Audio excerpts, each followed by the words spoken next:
Sayap-sayap yang terkembang. Karya Singgi Hadi Mintarja. Jilid 18. Ketika Risang memasuki pintu gerbang halaman rumahnya, maka ia pun telah disambut dengan penuh kegembiraan. Bibi, yang kebetulan ada di halaman, telah berlari menyongsongnya dan memeluknya. Bahkan Bibi yang garang itu telah menitikkan air mata sambil berdesis, "Kau baik-baik saja, Risang?" "Iya, Bi," jawab Risang, "sebagaimana Bibi lihat, aku sehat walafiat." "Kau sudah tumbuh menjadi anak muda yang gagah dan tampan," berkata Bibi, "kau tentu memiliki kemampuan melampaui anak-anak muda kebanyakan." "Ah, tidak, Bi," jawab Risang, "tidak ada lebihnya." "Di mana ibu? Marilah, kita menemui ibumu," berkata Bibi kemudian. Risang yang menjelang dewasa itu masih juga dibimbing seperti kanak-kanak, naik ke pendapa, melintasi peringgitan masuk ke ruang dalam. Bibi yang menyambut Risang dengan gejolak perasaannya itu seakan-akan tidak melihat orang-orang yang datang bersama Risang itu. Ketiga orang yang datang bersama Risang memang tidak merasa perlu dipersilahkan.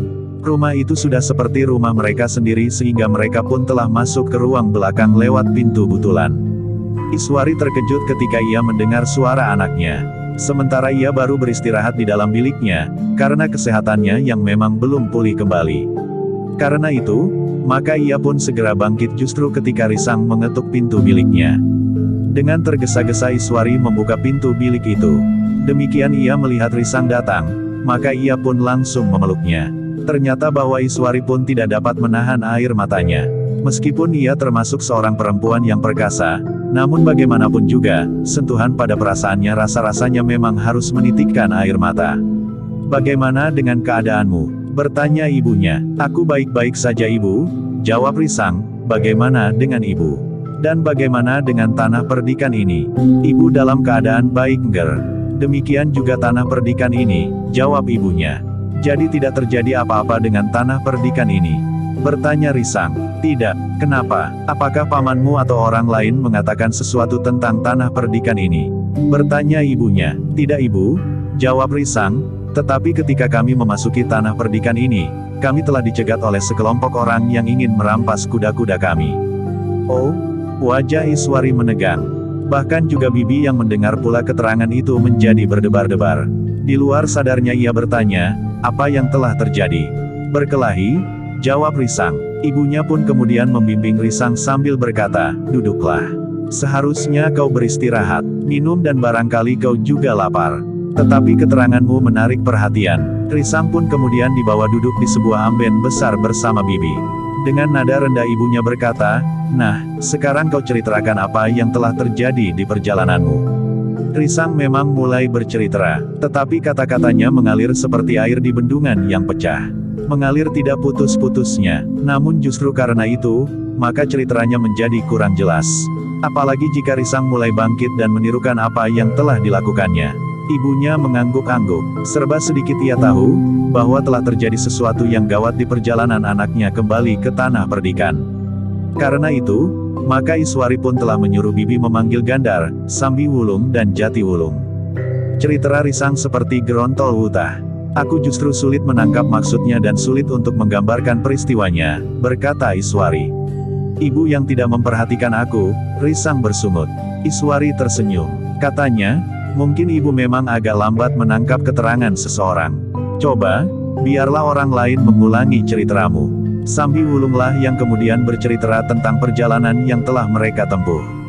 Sejak mereka meninggalkan padepokan kecil itu, sehingga mereka memasuki regol halaman rumah itu. Bukan saja orang-orang yang mencegat di lereng bukit, tetapi juga orang-orang yang mengganggu ketenangan orang lain di sebuah pasar. Meskipun tidak dikatakan dengan jelas, tetapi Iswari dapat menangkap maksud Sambi Wulung yang ingin menjajaki kemampuan ilmu Risang dibandingkan dengan orang di luar padepokan. Dengan demikian maka ilmu yang telah dipelajarinya, telah dihadapkan kepada unsur-unsur gerak dari ilmu kanuragan yang susunannya lain sama sekali. Tetapi orang-orang yang mencegat keempat orang yang memasuki tanah perdikan itu bukan sekedar penjajagan. Tetapi mereka benar-benar telah dicegat oleh sekelompok perusuh yang berbahaya. Karena itu, Iswari telah minta penjelasan beberapa hal yang dianggapnya penting tentang orang-orang yang telah mencegat mereka itu. Agaknya mereka adalah orang-orang di balik bukit yang tercecer setelah pertempuran itu selesai. Sambi Wulung menjelaskan. Namun yang justru bertanya adalah Risang, "Pertempuran yang mana?" Iswari mengerutkan keningnya, namun kemudian ia pun tersenyum, pertempuran kecil antara orang-orang yang ingin merampok. Seperti yang dilakukan atas kalian di perjalanan. Risang termangu-mangu sejenak, namun ia pun mengangguk-angguk. Iswari tidak bertanya lebih jauh. Tetapi ia ingin mencari waktu yang khusus untuk berbicara dengan mereka yang menemani Risang di perjalanan, karena tidak semua hal dapat dibicarakan bersama dengan Risang. Yang kemudian mereka bicarakan adalah tentang padepokan kecil yang ditinggalkan oleh Risang, padepokan yang semakin lama menjadi semakin nampak subur dan meningkat. Sawah dan pategalan yang menjadi garapan para cantrik pun telah dikerjakan dengan baik sehingga hasilnya dapat memenuhi kebutuhan. Bahkan yang tersisa dapat ditukarkan dengan kebutuhan-kebutuhan yang lain. Apakah di antara kalian tidak ada yang pandai menenun? Bertanya Iswari. Belum Ibu, jawab Risang. Apakah di tanah perdikan ini ada orang yang pandai menenun? Tentu, jawab ibunya. Jika demikian, aku akan mengirimkan beberapa orang cantrik untuk belajar menenun di sini, berkata Risang kemudian. Tetapi ibunya menggeleng sambil berdesis, apakah di padepokanmu kau dikenal sebagai anak dari semboyan? Risang menarik nafas dalam-dalam, namun tiba-tiba saja ia bertanya, kenapa diriku harus dirahasiakan ibu? Serba sedikit kau sudah mengetahui Risang, jawab ibunya, namun pada suatu saat kau akan mengerti seluruhnya.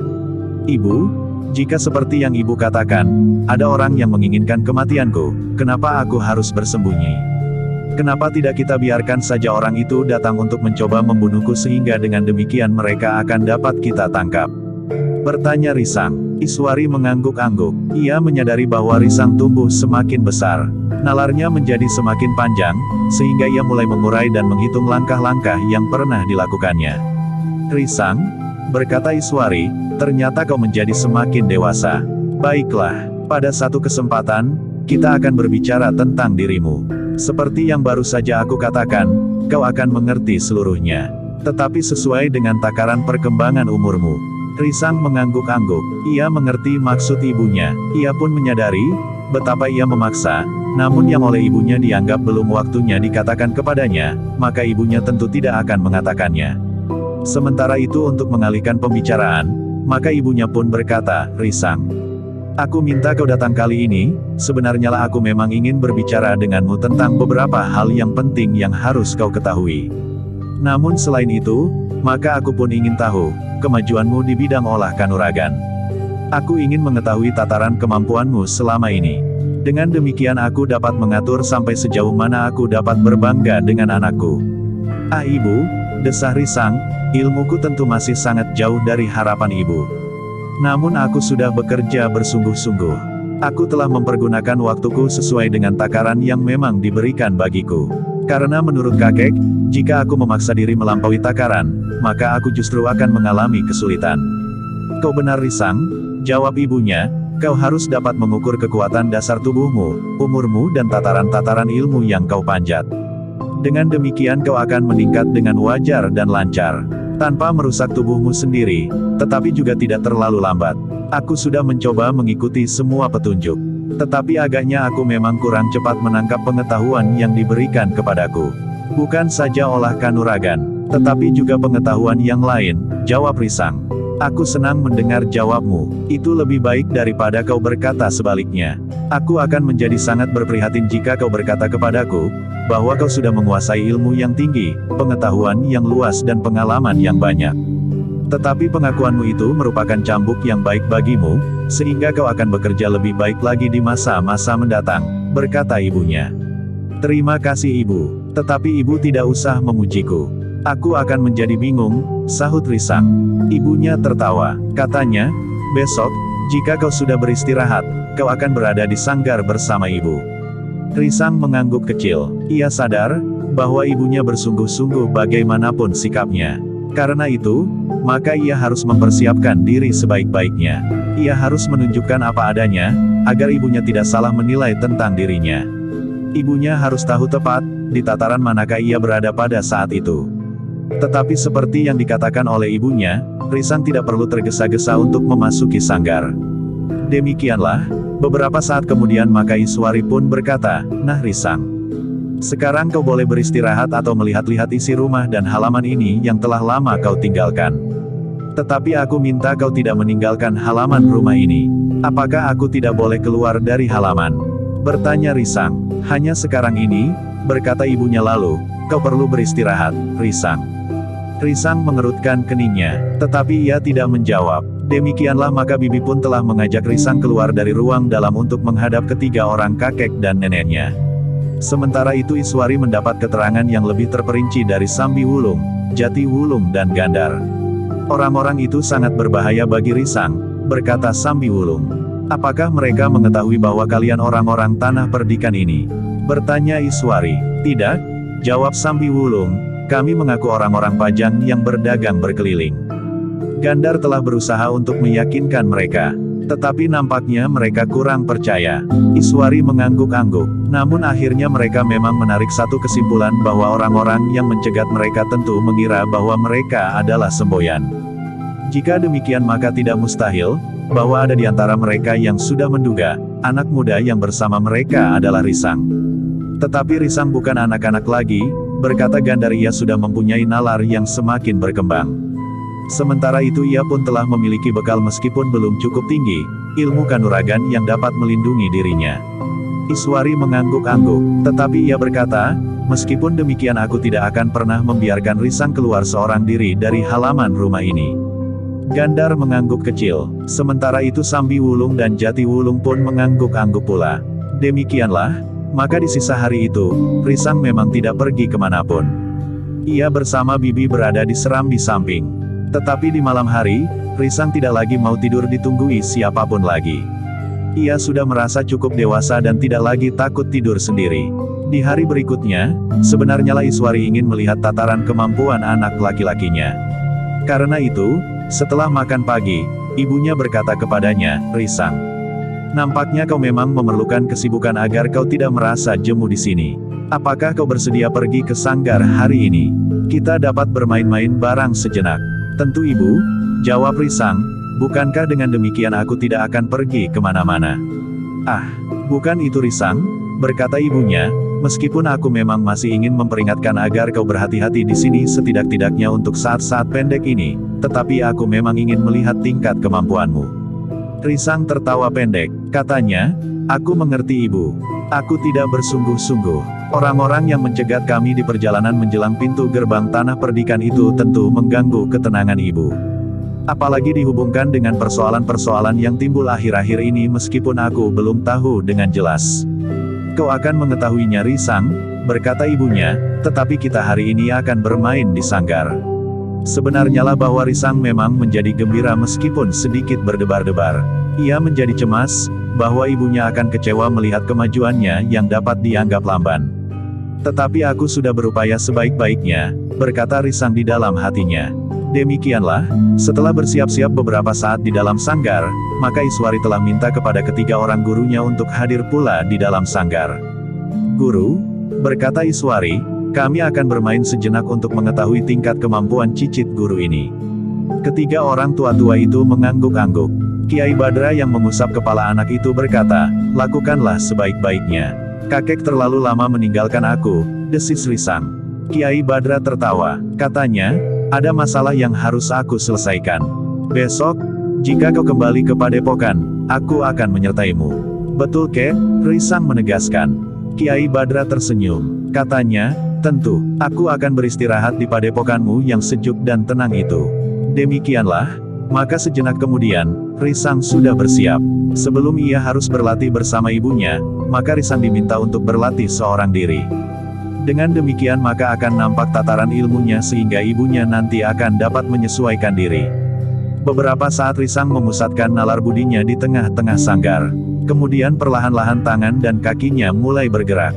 Gerakan-gerakan yang ringan untuk memanasi darahnya. Ia sekedar berloncat-loncat, tangannya bergerak dengan ringan dan kadang-kadang tergantung lepas. Unsur-unsur gerak yang masih mendasar sekali. Namun yang semakin lama semakin cepat. Bahkan setelah darahnya menjadi agak panas, Risang mulai dengan unsur-unsur gerak yang semakin keras dan rumit. Risang memang ingin menunjukkan kemampuannya yang sebenarnya. Ia tidak akan memaksa diri untuk melakukan lebih dari yang memang sudah dikuasainya. Ia tidak mau memberikan gambaran yang tidak sewajarnya kepada ibunya. Untuk beberapa saat Iswari memperhatikan setiap unsur gerak yang ditunjukkan oleh Risang dengan sungguh-sungguh. Namun ternyata bahwa unsur gerak itu telah mengalami beberapa pengaruh yang agaknya sulit untuk dihindari. Risang berada cukup lama bersama Sambi Wulung, Jati Wulung dan terakhir Gandar.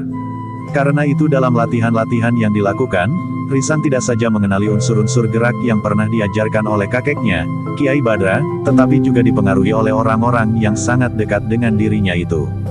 Terutama Gandar, tetapi Iswari adalah orang yang berhati longgar. Ia tidak merasa dirugikan dengan pengaruh itu. Ia justru melihat unsur-unsur gerak Risang menjadi lebih padat dan hidup, karena bagaimanapun juga, dasar dari ilmu Risang adalah ilmu yang diturunkan oleh Kiai Badra, sebagaimana ilmu yang dikuasai oleh Iswari.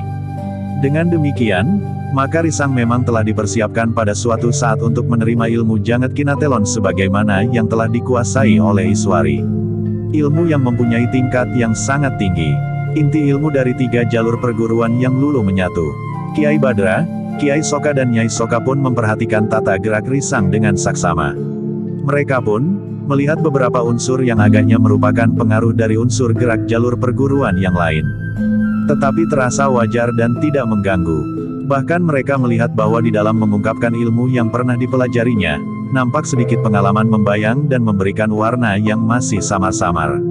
Perkembangan telah mulai nampak di samping pengaruhnya. Ketiga orang tua itu melihat kemungkinan yang baik di masa depan bagi Risang. Meskipun mereka pernah mendapat laporan tentang perkembangan ilmu dan kedewasaan jiwa Puguh, namun mereka tetap berpengharapan agar Risang tidak berada pada tataran di bawah tataran kemampuan Puguh. Meskipun ketiganya tidak menanamkan benih permusuhan, tetapi mereka berharap bahwa pada suatu saat Risang tidak mengalami kesulitan. Sebagaimana Iswari mampu mengimbangi Warsi. Bagi ketiga orang tua itu, musuh memang tidak dicari. Tetapi di luar kehendak mereka, maka musuh itu datang tanpa dapat dihindari. Demikianlah Risang telah menunjukkan kepada ibunya, tingkat kemampuannya yang sebenarnya. Dengan tangkasnya anak muda itu berloncatan, menggerakkan tangan dan kakinya sebagaimana ia menyerang, tetapi juga bagaimana ia harus menangkis serangan. Meloncat dan berputar di udara, menggeliat dan dengan cepat melontarkan dirinya kembali demikian kakinya menjejak tanah. Iswari mengangguk-angguk, nampaknya pengetahuan dasar telah dikuasai benar-benar oleh Risang. Tenaganya cukup kuat dan penalarannya berjalan dengan baik dan cermat. Semakin lama Risang bergerak semakin cepat. Ia tidak saja menunjukkan kemampuannya berlatih di atas lantai sanggar, tetapi ia mulai mempergunakan alat-alat yang ada di dalam sanggar itu. Dengan ringannya ia meloncat ke atas patok-patok batang pohon kelapa yang berdiri tegak dengan tinggi yang tidak sama. Ia berloncatan dari satu patok ke patok lainnya. Sekali-sekali sambil memperagakan bagaikan ia menyerang di atas patok-patok itu dan bagaimana ia menghindari dan menangkis serangan. Bahkan meloncat, menggeliat dan beberapa kali berlari-larian di atas patok-patok itu. Namun kemudian Risang telah meloncat ke patok-patok yang lebih kecil yang terbuat dari bambu petung, bahkan kemudian di atas patok-patok bambu wulung dan bambu ampel. Ketiga orang kakek dan neneknya mengangguk-angguk. Namun mereka masih harus membuat pertimbangan-pertimbangan dengan Sambi Wulung dan Jati Wulung yang telah melihat kemampuan Puguh. Tetapi ketiganya memang menganggap bahwa Sambi Wulung dan Jati Wulung telah mempunyai gambaran tentang perbandingan ilmu antara Risang dan Puguh. Bukan saja di saat mereka melakukan latihan, tetapi benar-benar dalam pertempuran yang sesungguhnya. Dengan demikian maka mereka akan mempunyai bahan yang cukup untuk berbicara tentang tingkat ilmu Risang. Namun ketiga orang-orang tua itu pun sadar, bahwa mereka tidak boleh terikat sekali kepada Puguh, seolah-olah kesulitan yang akan dihadapi Risang di sepanjang hidupnya hanya datang dari Puguh, anak Warsi. Anak itu harus mempunyai wawasan yang luas, berkata Kiai Badra di dalam hatinya. Demikianlah, mereka telah memperhatikan dengan sungguh-sungguh apa yang dapat dilakukan oleh Risang. Bahkan kemudian Risang tidak saja bermain di atas patok-patok yang berdiri tegak, tetapi ia pun kemudian telah meloncat ke atas palang balok yang cukup panjang. Dengan tangkasnya Risang berloncatan di atas palang balok itu. Ternyata bahwa keseimbangan tubuh Risang memang cukup baik. Sehingga baik di atas palang balok maupun tonggak-tonggak kayu dan bambu, Risang tetap dapat mempertahankan keseimbangannya. Demikianlah, maka beberapa saat kemudian Risang mulai mengendorkan tata geraknya. Semakin lama menjadi semakin lamban. Kemudian ia pun telah turun dan bergerak di atas lantai. Akhirnya gerakannya benar-benar hampir berhenti. Risang berdiri di atas kakinya yang renggang. Kemudian mengangkat kedua tangannya bersama-sama berulang kali sambil menarik nafas dalam-dalam. Terakhir Risang telah mengatupkan kedua telapak tangannya di atas kepala dan turun perlahan-lahan sampai ke dadanya. Bagus Risang, hampir di luar sadarnya Nyai Soka berdesis. Terima kasih Nek, jawab Risang, hanya itulah yang dapat aku lakukan. Iswari pun kemudian melangkah ke tengah-tengah sanggarnya. Sambil tersenyum kemudian ia berkata, Risang, marilah kita berlatih. Aku ingin tahu pasti, apa yang dapat kau lakukan dalam olah kanuragan. Bukan sekedar menunjukkan unsur-unsur gerak yang manis, tetapi juga penggunaannya. Risang mengangguk kecil, namun ia pun menjadi berdebar-debar. Ia tahu bahwa ibunya memiliki ilmu yang tinggi. Namun ia belum pernah berlatih dengan sungguh-sungguh bersama ibunya. Demikianlah, maka sejenak kemudian keduanya telah bersiap. Risang yang sedang tumbuh itu, ternyata memiliki ketahanan tubuh yang sangat besar. Meskipun ia baru saja berlatih seorang diri dengan mengerahkan tenaga, namun nampaknya tenaganya masih saja utuh. Sementara ibunya yang telah berkembang seakan-akan sedang mencapai puncak kemampuannya. Namun dengan hati-hati ibunya mengendalikan diri agar ia tidak membahayakan anaknya. Sejenak kemudian maka Iswari pun berkata, bersiaplah Risang. Kita akan bermain sejenak. Risang tidak menjawab, tetapi ia benar-benar bersiap. Sementara itu Kiai Badra berkata, jangan ragu-ragu Risang. Ibumu tidak akan mengalami kesulitan meskipun kau tumpahkan semua kemampuanmu. Dengan demikian kami dapat mengetahui dengan tepat, tingkat kemampuanmu yang sebenarnya.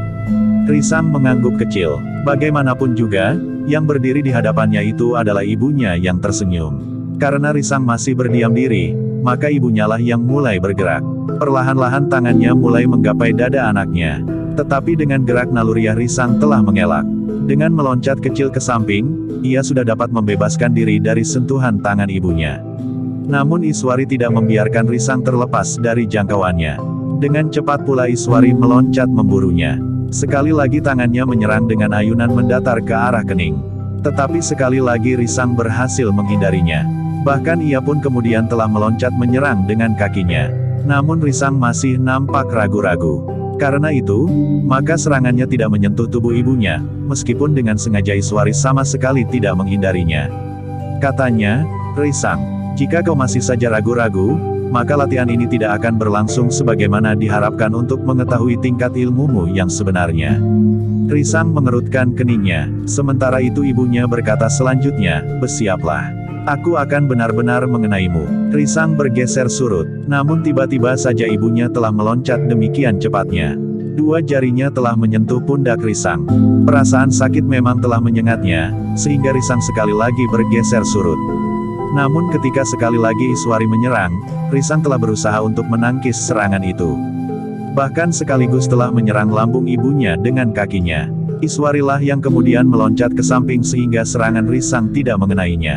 Namun dengan cepat dan tangkas Iswari justru meloncat maju. Tiba-tiba saja telapak tangan Iswari telah menebah dada Risang. Risang berdesah menahan sakit, bahkan rasa-rasanya dadanya telah menjadi sesak. Karena itu, maka Risang terpaksa meloncat untuk mengambil jarak, agar ia dapat memperbaiki keadaannya. Tetapi, ibunya tidak memberinya kesempatan. Demikian Risang melenting mengambil jarak, ibunya pun telah meloncat memburunya. Risang memang mengeluh di dalam hati. Tetapi ia tahu, bahwa ibunya telah mendesaknya agar ia bersungguh-sungguh. Karena itu, maka untuk selanjutnya, Risang berusaha agar ia tidak saja menjadi sasaran serangan ibunya. Tetapi ia pun perlu menyerang untuk mengurangi tekanan. Karena itu, ketika kemudian ibunya sekali lagi siap untuk meloncat memburunya, tiba-tiba saja dengan tidak diduga-duga, Risanglah yang telah meloncat kembali demikian kakinya menyentuh tanah di saat ia menghindar. Menyerang dengan cepat, meskipun masih saja dibayangi oleh keraguan-raguan, sehingga serangannya hampir tidak bertenaga. Ibunya memang terkejut, tetapi kematangannya bersikap telah mempersiapkannya untuk dengan cepat pula menghindari serangan itu. Bahkan ketajaman panggraitanya telah menangkap betapa lemahnya serangan Risang meskipun cukup cepat dan pada saat yang mapan. Karena itu, maka untuk memaksa agar Risang berusaha meningkatkan latihannya, demikian Iswari menghindari serangan anaknya, maka tiba-tiba saja ia telah menyerang kembali. Demikian cepat dan didorong oleh kekuatan yang cukup besar, sehingga Risang terdorong beberapa langkah surut. Risang memang tidak siap menghadapi kecepatan gerak ibunya. Karena itu, ia pun terkejut. Ia menyangka bahwa ibunya hanya akan menghindari serangannya saja. Namun tiba-tiba ibunya telah menyerangnya pula. Dengan sudah payah Risang berusaha mempertahankan keseimbangannya. Hampir saja ia terjatuh karena hentakan serangan ibunya itu. Namun ia berhasil bertahan dan tetap berdiri. Bahkan kemudian Risang pun telah berdiri tegak kembali. Namun pada saat yang demikian serangan ibunya telah datang lagi. Cepat dan kuat, ayunan tangan ibunya yang hampir saja menyambar telinganya, justru telah berdesing keras. Sambaran anginnya terasa menerpa kulitnya. Risang sempat menarik kepalanya ke samping. Tangan ibunya hanya berjarak setebal daun dari telinganya. Jika telinganya tersentuh serangan itu, maka agaknya telinganya akan dapat terlepas. Serangan-serangan yang semakin keras dan yang telah menyakiti tubuhnya meskipun tidak berbahaya, telah mendesak Risang untuk semakin bersungguh-sungguh. Dengan tangkasnya Risang telah berloncatan sebagaimana telah ditunjukkan pada saat ia berlatih seorang diri. Namun serangan-serangan Risang nampaknya masih belum dialasi dengan segenap tenaganya oleh keraguan-raguan. Tetapi ketika ibunya semakin mendesaknya dan semakin sering mengenai tubuhnya dan menyakitinya, maka Risang benar-benar merasa semakin didesak untuk lebih bersungguh-sungguh. Beberapa saat kemudian, maka latihan itu berlangsung semakin cepat. Risang memang harus menyesuaikan dirinya. Ia harus bergerak semakin tangkas dan semakin kuat. Benturan-benturan yang semakin sering terjadi membuat Risang harus mengerahkan kekuatannya. Jika serangan-serangan yang kemudian sering dilakukan oleh ibunya benar-benar menyakitinya, maka mau tidak mau Risang memang harus menghentikan serangan-serangan itu, atau setidak-tidaknya menguranginya. Dengan demikian maka latihan itu berlangsung semakin lama semakin cepat dan kuat. Serangan-serangan Risang pun menjadi semakin keras pula. Apalagi ketika beberapa kali ia selalu gagal menyentuh kulit ibunya, maka Risang pun menjadi semakin meningkatkan kemampuannya. Iswari mulai melihat kesungguhan pada anaknya. Karena itu, maka ia pun mulai menuntun ke tingkat-tingkat yang lebih tinggi dari kemampuan olah kanuragan. Karena ibunya semakin meningkatkan ilmunya, maka untuk mengimbanginya, maka Risang pun telah melakukannya pula. Ia berloncatan semakin cepat dan tangkas. Bahkan kadang-kadang ia harus berputar di udara, berguling dan menyapu kaki ibunya. Tetapi Risang ternyata tidak mampu menyentuh ibunya. Justru semakin cepat ia bergerak, maka rasa-rasanya jarak serangannya dengan sasaran menjadi semakin jauh. Namun dengan demikian, Risang menjadi semakin cepat bergerak. Tangannya berputaran, sementara kakinya berloncatan. Serangan-serangannya datang beruntun seperti ombak di lautan. Tetapi tidak satu pun serangannya mampu menyentuh ibunya. Iswari tertawa melihat Risang mulai bermandi keringat. Dengan nada tinggi ia berkata, "Marilah Risang. Lakukan apa yang dapat kau lakukan." Risang menjadi semakin cepat lagi bergerak. Serangannya datang menyambar-nyambar. Namun Iswari tidak sekedar mentertawakan anaknya. Tetapi ia juga memberikan kesempatan agar anaknya percaya kepada diri sendiri. Karena itu, kadang-kadang ibunya telah mengendurkan geraknya. Bahkan kemudian sekali-sekali ibunya memberikan kesempatan serangan anaknya itu mengenainya. Tetapi Iswari tetap meningkatkan ilmunya tataran demi tataran. Selapis demi selapis. Dengan demikian maka Iswari telah memaksa Risang mengerahkan segenap kemampuan yang ada pada dirinya. Sejauh mana ia telah menyadap ilmu kanuragan. Ketiga orang kakek dan nenek Iswari yang sekaligus menjadi gurunya telah menyaksikan latihan itu dengan sungguh-sungguh. Ternyata Risang bukan saja mampu mempertunjukkan unsur-unsur gerak yang mapan, tetapi ia pun mampu mengeterapkan dalam penggunaannya. Bahkan kadang-kadang Risang itu mampu menunjukkan kemampuannya mengatasi keadaan yang sulit dengan gerak yang tidak terduga. Ketika ia terdesak, maka tiba-tiba saja ia menemukan pemecahan yang tidak diperkirakan sebelumnya. Demikianlah maka latihan itu berlangsung semakin cepat, sehingga pada suatu saat, Risang memang telah sampai pada puncak kemampuannya. Ketika Iswari meningkatkan lagi ilmunya, maka Risang mulai mengalami kesulitan dan terdesak. Apalagi kadang-kadang Iswari telah menyentuhnya dan bahkan menyakitinya. Karena itu, maka Iswari pun telah bertahan pada tataran yang tetap. Tetapi yang ingin diketahuinya kemudian adalah ketahanan tubuh Risang menghadapi pertempuran. Dalam tataran yang seimbang, maka keduanya saling menyerang dan bertahan. Saling mendesak dan menghindar. Iswari menempatkan dirinya pada tataran yang sama dengan anak laki-lakinya berusaha untuk memancing Risang menuangkan ketajaman penalarannya. Kadang-kadang Iswari menyerang dengan cara dan kesempatan yang sama sekali tidak diduga oleh Risang. Namun dengan tangkas pula ia memecahkan kesulitannya sehingga Risang mampu meloncat, mengambil jarak untuk memperbaiki kedudukannya. Ibunya hanya tersenyum di dalam hati.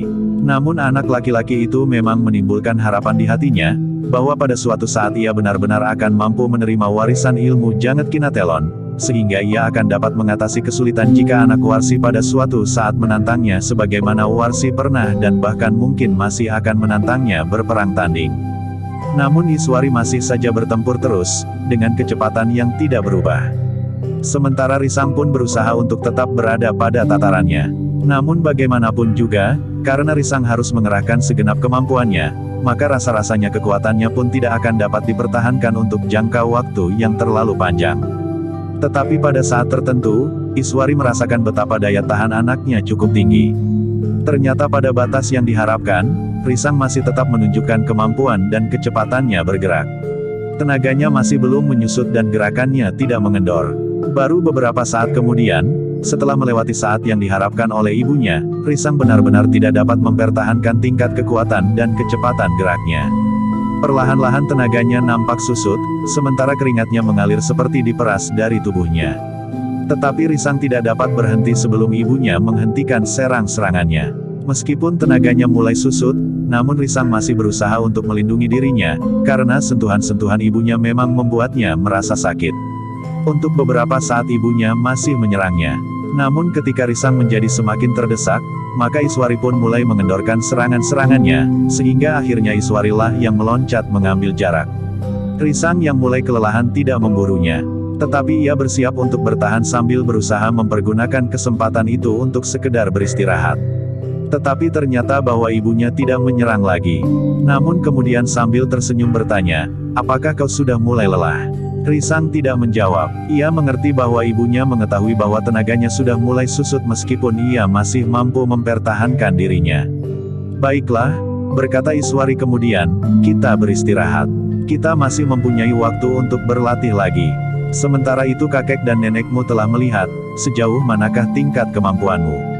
Risang berpaling kepada ketiga orang kakek dan neneknya. Namun ketiganya tidak mengatakan sesuatu selain tersenyum. Tetapi sebenarnya lah bahwa ketiganya telah memperhatikan perkembangan ilmu Risang dengan saksama. Bahkan Kiai Badra pun melihat perkembangan ilmu anak itu, meskipun tidak terlepas dari pengaruh orang-orang terdekatnya. Dengan demikian, maka latihan itu pun telah berakhir. Risang yang kemudian beristirahat duduk di sebelah Kiai Badra yang bertanya kepadanya, "Kau masih meningkatkan kemampuan bidikmu?" "Masih kek," jawab Risang. "Beristirahatlah sejenak, kita akan berlatih lagi. Aku ingin mengetahui kemampuan bidikmu," berkata Kiai Badra. Risang tidak menjawab, tetapi ia masih berusaha mengatur pernafasannya yang mulai terasa berdesakan. Beberapa saat dibiarkannya Risang beristirahat. Namun sementara itu Kiai Badra telah mengatur sasaran yang akan dikenai oleh Risang. 2 sasaran telah disiapkan. Sasaran bidik bagi lemparan tombak dan sasaran anak panah yang kecil. Setelah siap, maka Kiai Badra pun mengambil busur dan anak panahnya serta sebuah tombak pendek. "Berdirilah," berkata Kiai Badra kemudian setelah Risang cukup beristirahat. Risang pun kemudian telah bersiap. Di tangannya tergenggam sebuah tombak pendek.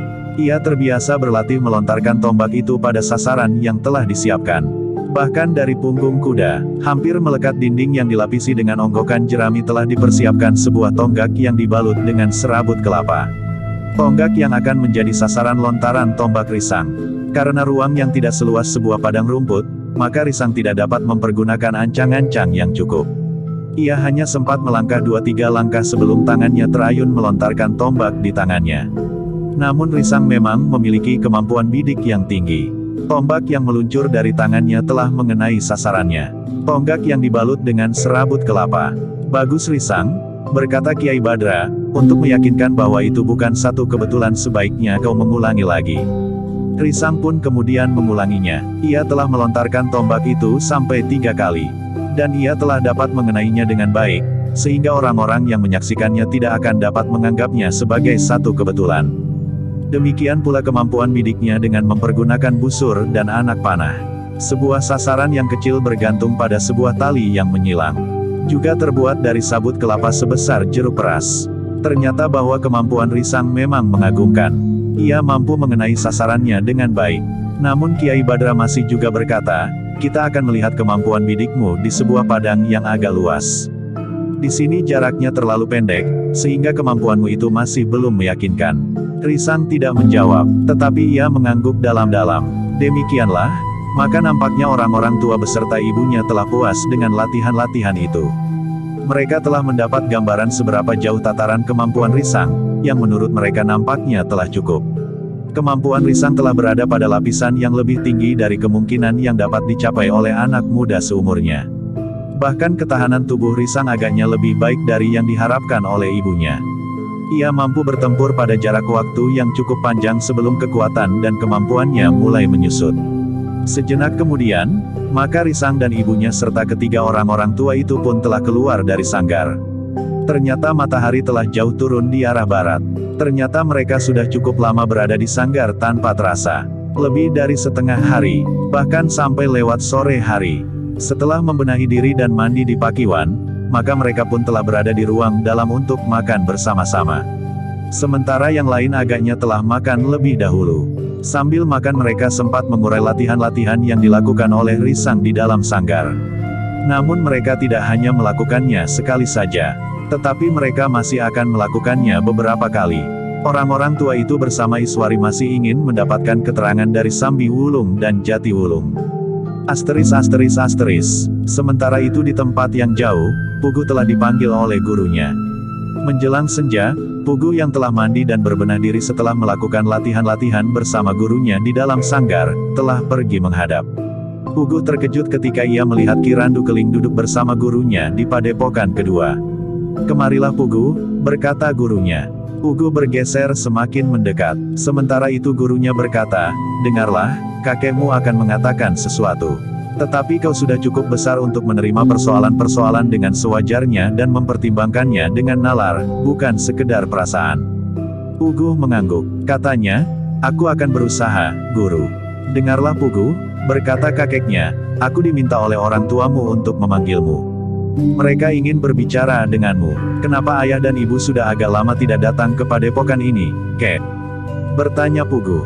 "Kau akan mengetahuinya nanti. Sebaiknya kau bersiap-siap untuk pergi bersamaku," berkata Kirandu Keling. "Kapan?" bertanya Pugu. "Sekarang," jawab kakeknya. Pugu pun kemudian berpaling kepada gurunya. Meskipun ia tidak mengucapkan pertanyaan apapun, namun gurunya seakan-akan dapat membaca isi hatinya. Karena itu maka gurunya pun berkata, "Aku juga akan pergi Pugu." Pugu menarik nafas dalam-dalam. Ia memang merasa segan untuk pergi sendiri menghadap ayah dan ibunya. Jika ia pergi bersama gurunya, maka rasa-rasanya ia selalu dibayangi oleh perlindungannya. Rasa-rasanya ia merasa aman untuk bernaung padanya. "Berbenahlah. Apa yang akan kau bawa siapkanlah," berkata gurunya. "Aku tidak akan membawa apa-apa," jawab Pugu. "Mungkin selembar dua lembar pakaian," berkata Kirandu Keling. "Aku akan segera kembali," jawab Pugu. "Jika orang tua berpendirian lain?" bertanya gurunya. "Tempatku di sini bersama guru. Bahkan sebaiknya ayah menghapus saja padepokan kedua yang dibayangi oleh topeng-topeng maut ini." "Apa sebenarnya gunanya?" berkata Pugu yang hatinya selalu gelisah. "Kau tidak usah mengatakannya di hadapan ayah dan ibumu. Sebaiknya kau mencoba mengerti perasaan mereka," berkata Kirandu Keling. "Sedangkan ayah dan ibu tidak pernah mau mengerti perasaanku," jawab Pugu. Kirandu Keling menarik nafas dalam-dalam. Sementara gurunya berkata, "Sudahlah Pugu. Kau harus menjalani laku ini. Dengan demikian maka kau akan memiliki satu landasan hidup yang kokoh, yang tidak akan mudah diguncang oleh siapapun. Bukan saja secara wadak, tetapi juga secara jiwani." Pugu tidak menjawab, tetapi sebenarnya lah di dalam hatinya tumbuh perlawanan yang keras terhadap tata kehidupan di sekitarnya yang dirasakannya tidak wajar. Keras dan kedua orang tuanya serta alat-alatnya selalu memaksakan kehendaknya kepada orang lain tanpa menghiraukan perasaan orang itu. Bahkan kepada dirinya, anak laki-lakinya sendiri. Sementara itu Kirandu Keling berkata, "Ibumu dalam keadaan yang kurang baik Pugu. Ia terluka parah. Meskipun luka-lukanya sudah menjadi semakin sembuh, tetapi agaknya ada sesuatu yang tidak menguntungkan baginya. Ilmu lawannya ternyata terlalu kuat sehingga nampaknya luka-luka ibumu telah menghunjam ke bagian dalam tubuhnya, sehingga ia memerlukan waktu yang lama untuk memulihkan kembali kekuatan dan kemampuan ke tataran puncak yang pernah dicapainya. Karena itu kau harus melihatnya. Mudah-mudahan kehadiranmu akan dapat sedikit menyejukkan hatinya. Bagaimanapun juga, Kau adalah anak laki-lakinya. Kedua orang tuaku sudah mempunyai anak yang lain kecuali aku, berkata Pugu, mungkin harapan kedua orang tuaku akan dapat dipenuhi oleh adikku. Tidak oleh aku. Jangan berkata begitu, sahut gurunya. Kau harus dapat memberikan harapan kepada orang tuamu. Aku tahu guru. Jika ayah dan ibu karena sesuatu hal tidak kuasa lagi memaksakan kehendaknya kepada orang lain, maka aku akan dipaksanya tanpa menghiraukan perasaanku sendiri untuk melakukannya. Memaksa orang lain, bahkan jika perlu dibunuh, berkata Pugu. Pugu, potong Kirandu Keling, sebaiknya kau jaga mulutmu. Kau dapat membuat ayah dan ibumu marah sekali sehingga mereka dapat berbuat sesuatu yang tidak kau duga sebelumnya. Aku sudah menduga kakek, orang yang tidak mau menuruti keinginan mereka akan disingkirkan. Termasuk aku. Bukankah kakek akan berkata begitu? Bertanya Pugu. Cukup Pugu, gurunya membentak. Jika kau masih mengakui aku sebagai gurumu, kau tidak akan berlaku seperti itu di hadapan kedua orang tuamu. Bagaimanapun juga mereka adalah orang tuamu. Ayah dan ibumu. Pugu menarik nafas dalam-dalam. Tetapi terbayang apa yang pernah terjadi dan apa yang pernah dilakukannya. Apa pula yang pernah dikatakan dan diajarkan oleh gurunya tentang laku baik dan buruk. Namun ayahnya telah mendorongnya untuk pergi ke Songlawa atau pergi ke tempat-tempat gelap yang lain. Sekali-sekali mengganggu ketenangan padukuhan dan menakut-nakuti orang yang sadar atau tidak sadar memasuki lingkungan terlarang, menurut batasan yang diberikan oleh kedua orang tuanya itu sendiri. Tetapi perlakuan kasar kedua orang tuanya terhadap Pugu sendiri membuat anak itu menentang meskipun hanya di dalam hati. Namun dalam pada itu, kakeknya pun berkata, Pugu, aku akan bermalam di padepokanmu ini semalam. Besok pagi-pagi sekali kita akan berangkat bersama-sama menjumpai kedua orang tuamu. Di mana ayah dan ibu sekarang kek? Ada di rumah kakek, bertanya Pugu. Mereka berada di satu tempat, jawab Kirandu Keling, besok kau akan mengetahuinya. Kenapa ayah dan ibu hidup dalam suasana yang kacau seperti itu? Bersembunyi dan rasa-rasanya sama sekali tidak wajar, berkata Pugu. Lalu, kenapa orang lain dapat hidup wajar? Tinggal di satu tempat tanpa takut menyatakan dirinya. Tidak selalu dikejar-kejar oleh pertentangan dan permusuhan. Di sore hari dapat duduk bersama keluarganya di serambi rumahnya sambil mendengarkan suara burung berkutut atau burung dari jenis yang lain. Atau berkelakar dengan gembira tanpa kerut-merut di dahi.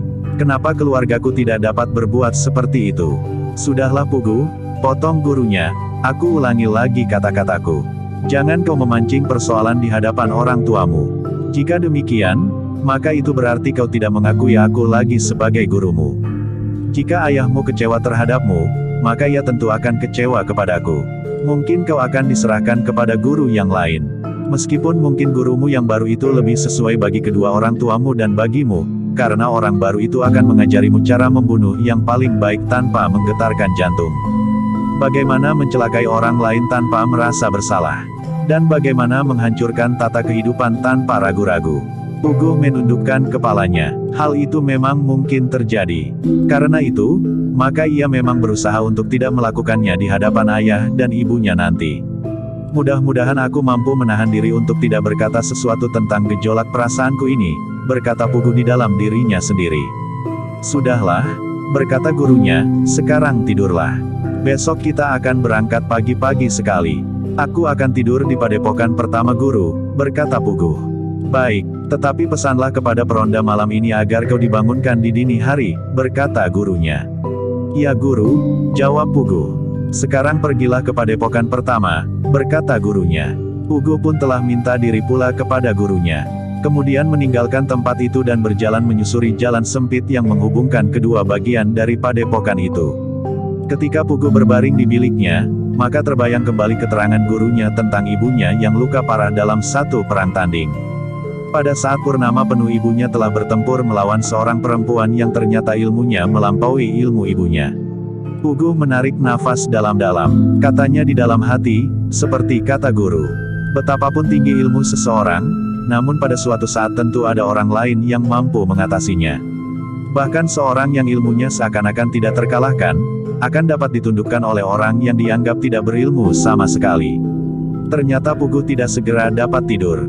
Ia mulai membayangkan apa yang akan dikatakan oleh kedua orang tuanya tentang dirinya. Tetapi seperti biasa Pugu telah siap mendengar makian yang kasar. Umpatan yang tidak pantas diucapkan dan bahkan kadang-kadang ujung telunjuk ibu atau ayahnya menyentuh hidung atau matanya dengan gemetar dalam kemarahan yang tidak diketahui sebabnya. Namun ketika malam menjadi semakin malam, Pugu itu akhirnya tertidur juga meskipun dengan mimpi yang buruk, setelah ia berpesan kepada orang yang bertugas meronda untuk membangunkannya menjelang dini hari. Sebenarnya lah di dini hari 3 orang telah meninggalkan padepokan kedua untuk menuju ke satu tempat yang tidak diketahui oleh Pugu untuk menemui kedua orang tuanya. Tempat yang memang dirahasiakan, karena Ki Randu Keling sudah memperhitungkan bahwa orang-orang yang telah bekerja bersama dengan Ki Rangga itu akan dapat menuntut keduanya. Ki Randu Keling dengan ketajaman panggraitannya dapat membayangkan apa yang terjadi di medan itu setelah ia mendengarkan cerita dari Ki Rangga dan Warsi sendiri serta apa yang disaksikannya dari jarak yang tidak terlalu dekat. Ki Rangga dan Warsi saat itu telah meninggalkan pasukannya dan melakukan perang tanding tanpa menghiraukan orang-orang lain yang bekerja bersamanya atau orang-orang yang justru telah dibawanya. Mungkin para pengikut Kalamerta tidak akan berani menuntut apapun juga.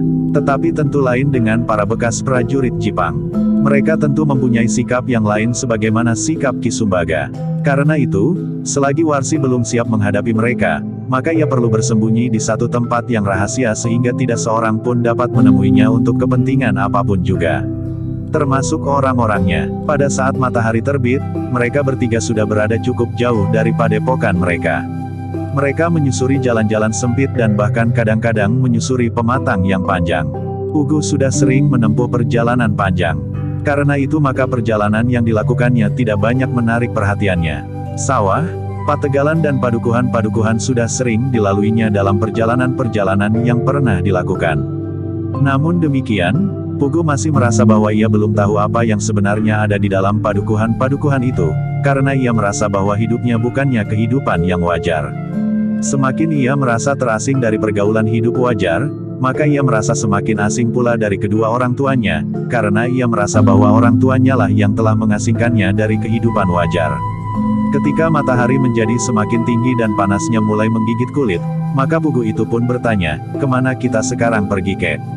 "Memang ke tempat yang sangat dirahasiakan," berkata Ki Randu Keling, "jika orang-orang yang kecewa oleh kegagalan di tanah perdikan itu menemukan kedua orang tuamu, maka akan dapat timbul persoalan tersendiri.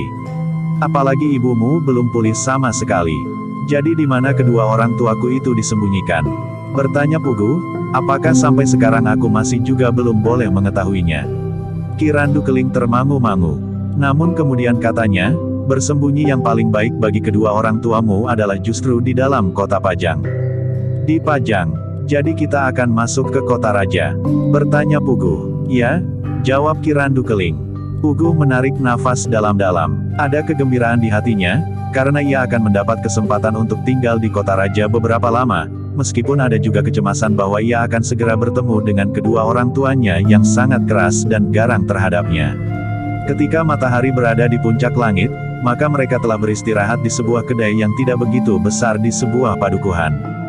Di ujung padukuhan itu terdapat sebuah pasar yang sudah menjadi semakin sepi. Bukan saja karena hari menjadi semakin siang, tetapi hari itu memang bukan hari pasaran sehingga pasar itu memang tidak begitu ramai sejak pagi. Namun tiba-tiba yang tidak dikehendaki telah terjadi. 4 orang yang berwajah garang, yang sudah ada di dalam kedai itu, tiba-tiba memperhatikan ketiga orang itu dengan saksama. Pugu mula-mula tidak memperhatikan mereka, sebagaimana kakek dan gurunya. Namun ketika sekali ia memandang wajah seorang di antara mereka, tiba-tiba saja wajahnya menjadi tegang. Apalagi ketika orang itu telah meloncat bangkit dan berdesis, "Pugu, bukankah kau anak Rangga Gupita dan Warsi yang tidak bertanggung jawab itu?" Kakek dan gurunya pun terkejut. Sementara dengan tangkas Pugu pun telah berdiri pula. "Jangan ingkar," berkata orang itu, "kau tentu Pugu. Aku sudah pernah melihat kau sekali di sarang ayah dan ibumu." Jantung Pugu semakin bergetar, tetapi tidak ada niatnya untuk ingkar. Kemudahannya telah mendorongnya untuk menjawab, "Iya, aku Pugu." Kakek dan gurunya sudah menduga bahwa Pugu tidak akan mengingkarinya. Namun dengan demikian maka mereka akan menghadapi persoalan. Karena itu, maka gurunya pun kemudian berkata, "Pugu, kita tinggalkan tempat ini." Pugu termangu-mangu, tetapi orang yang mengenalinya itulah yang berteriak, "Apa? Kau akan meninggalkan tempat ini begitu saja?" "Tidak, aku memerlukan anak itu. Kita dapat berbicara di tempat lain, Kisanak." Kita sebaiknya tidak mengganggu kedai ini. Jika kita berbicara di sini, maka mungkin sekali orang-orang akan menjadi ketakutan untuk singgah di kedai ini. Bukankah hal itu akan sangat merugikan pemilik kedai ini? Persetan, aku tidak peduli, geram orang itu. Tetapi ketiga orang itu tidak menghiraukannya. Ki Ajar Paguhan telah menarik Puguh untuk keluar dari kedai itu diikuti oleh Ki Randu Keling. Kenapa kita harus menghindar? Bertanya Puguh. Aku tidak mau pemilik kedai itu mengetahui persoalan ini. Ia akan dapat menjadi sumber keterangan tentang kau dan sudah tentu ayah dan ibumu, berkata gurunya. Tetapi aku tidak akan mengatakannya meskipun aku harus mati, geram Puguh. Kita menempuh jalan yang terbaik, jawab gurunya. Namun dalam pada itu, 4 orang yang berada di dalam kedai itu telah menyusulnya. Bahkan sambil berkata lantang, jangan lari. Beberapa orang yang mendengar keributan itu di sekitar kedai telah bergegas turun ke jalan. Mereka melihat 4 orang sedang berjalan tergesa-gesa menyusul 3 orang yang lebih dahulu meninggalkan kedai itu. Namun guru Puguh telah mengajaknya berlari. Puguh memang segan melakukannya, tetapi gurunya telah membentaknya, lakukan perintahku.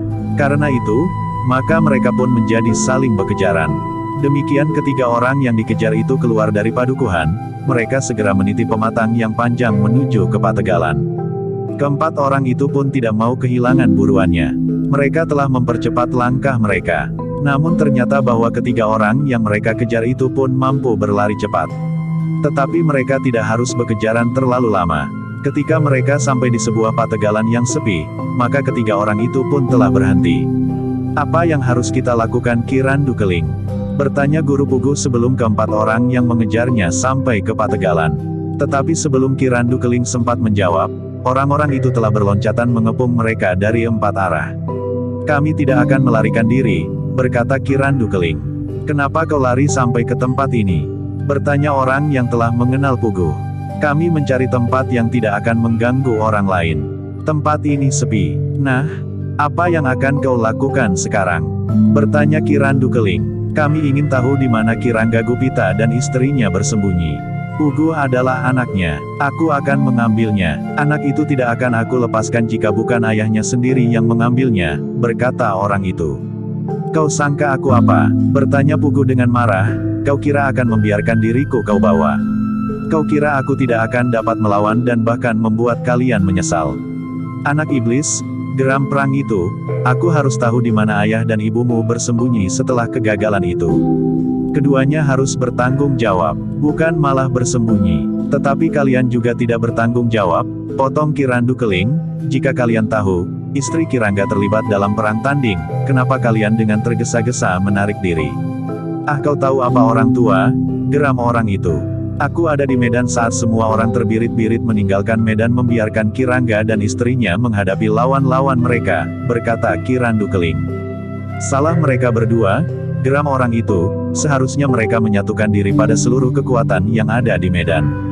Satu perhitungan yang bodoh, sahut Ki Randu Keling, apakah mereka harus membiarkan saja jika pemangku jabatan kepala tanah perdikan semboyan itu mengamuk di antara orang-orangnya? Ketika ia menempatkan diri melawannya, maka seakan-akan telah terjadi perang tanding.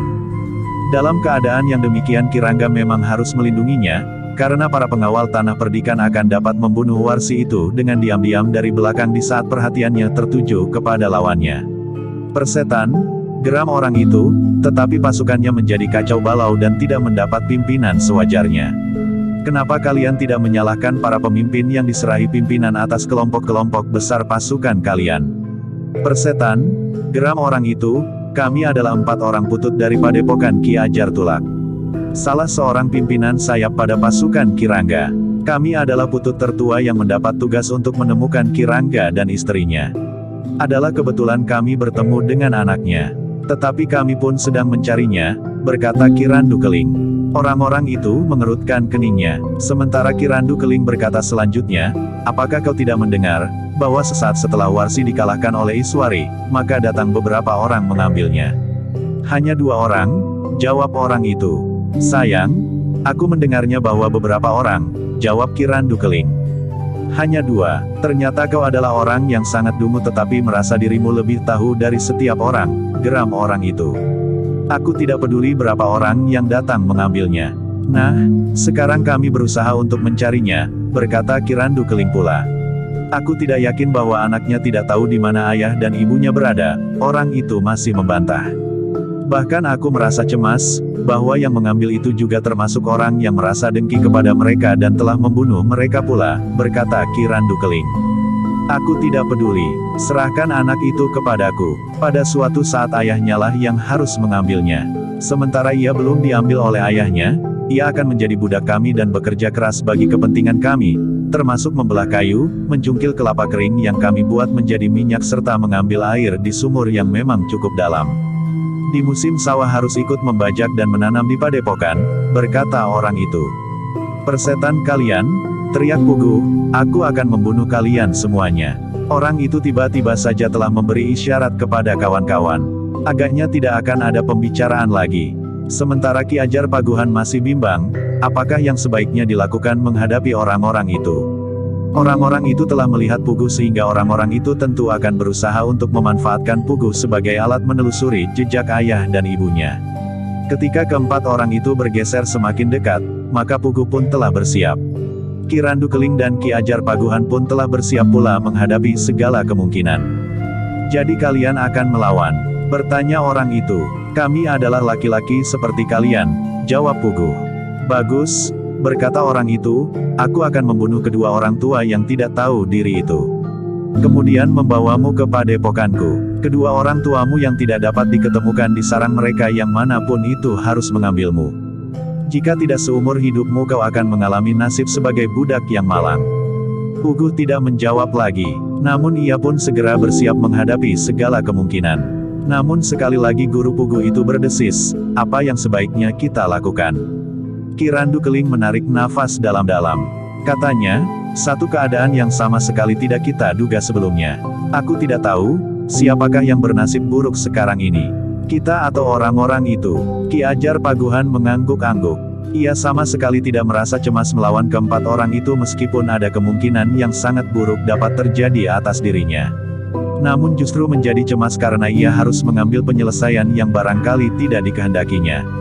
Namun Ki Ajar tidak sempat merenung lebih lama lagi. Tiba-tiba saja keempat orang itu mulai bergerak sehingga karena itu, maka mereka yang ada di dalam kepungan itu pun harus mempersiapkan diri. Seorang di antara mereka telah siap melawan Pugu.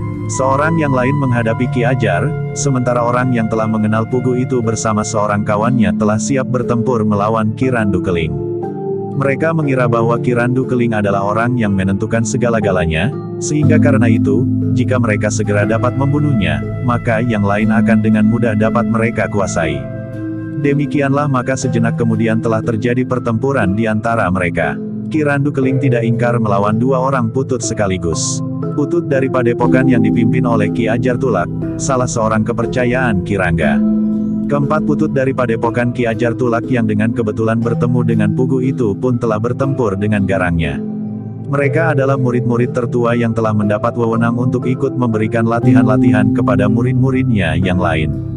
Para putut itu telah memiliki sebagian besar dari ilmu Ki Ajar Tulak sendiri, sehingga dengan demikian, maka mereka pun memiliki ilmu yang tinggi. Karena itu, dalam pertempuran yang terjadi kemudian, Pugu segera mengalami kesulitan. Putut yang melawannya adalah seorang putut yang bertubuh tinggi kekurus-kurusan. Namun putut itu ternyata mampu bergerak dengan kecepatan yang sangat tinggi. Namun Pugu sama sekali tidak gentar. Ia sadar, bahwa putut itu tentu tidak akan membunuhnya. Putut itu tentu berusaha untuk menangkapnya hidup-hidup. Dengan demikian maka Pugu itu justru menjadi semakin berani menghadapinya meskipun setiap kali tubuhnya telah dikenai oleh lawannya. Terdorong surut dan bahkan beberapa kali terbanting jatuh. Tetapi ketahanan tubuh Pugu memang sangat tinggi. Berapa kali ia terbanting jatuh.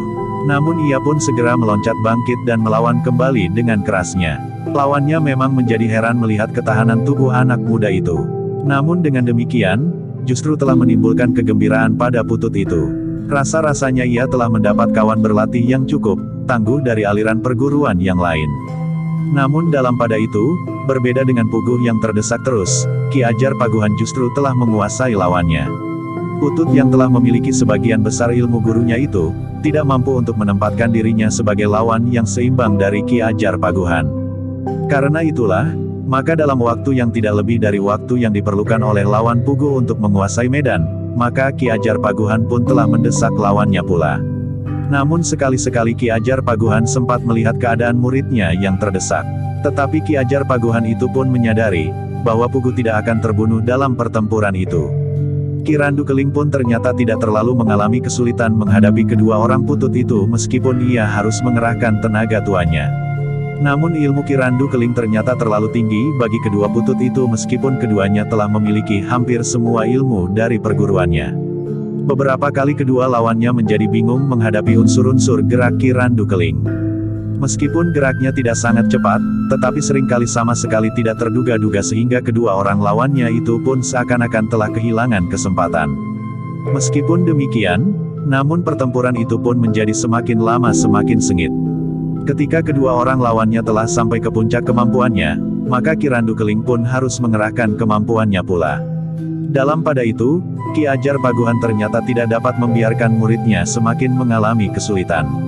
Karena itu, maka ia telah berusaha untuk bergeser mendekatinya. Dengan kemampuan yang sangat tinggi, Ki Ajar telah berusaha untuk mendesak lawannya mendekati arena pertempuran antara Puguh dan seorang di antara keempat putut itu. Mula-mula lawan Ki Ajar itu tidak menyadari.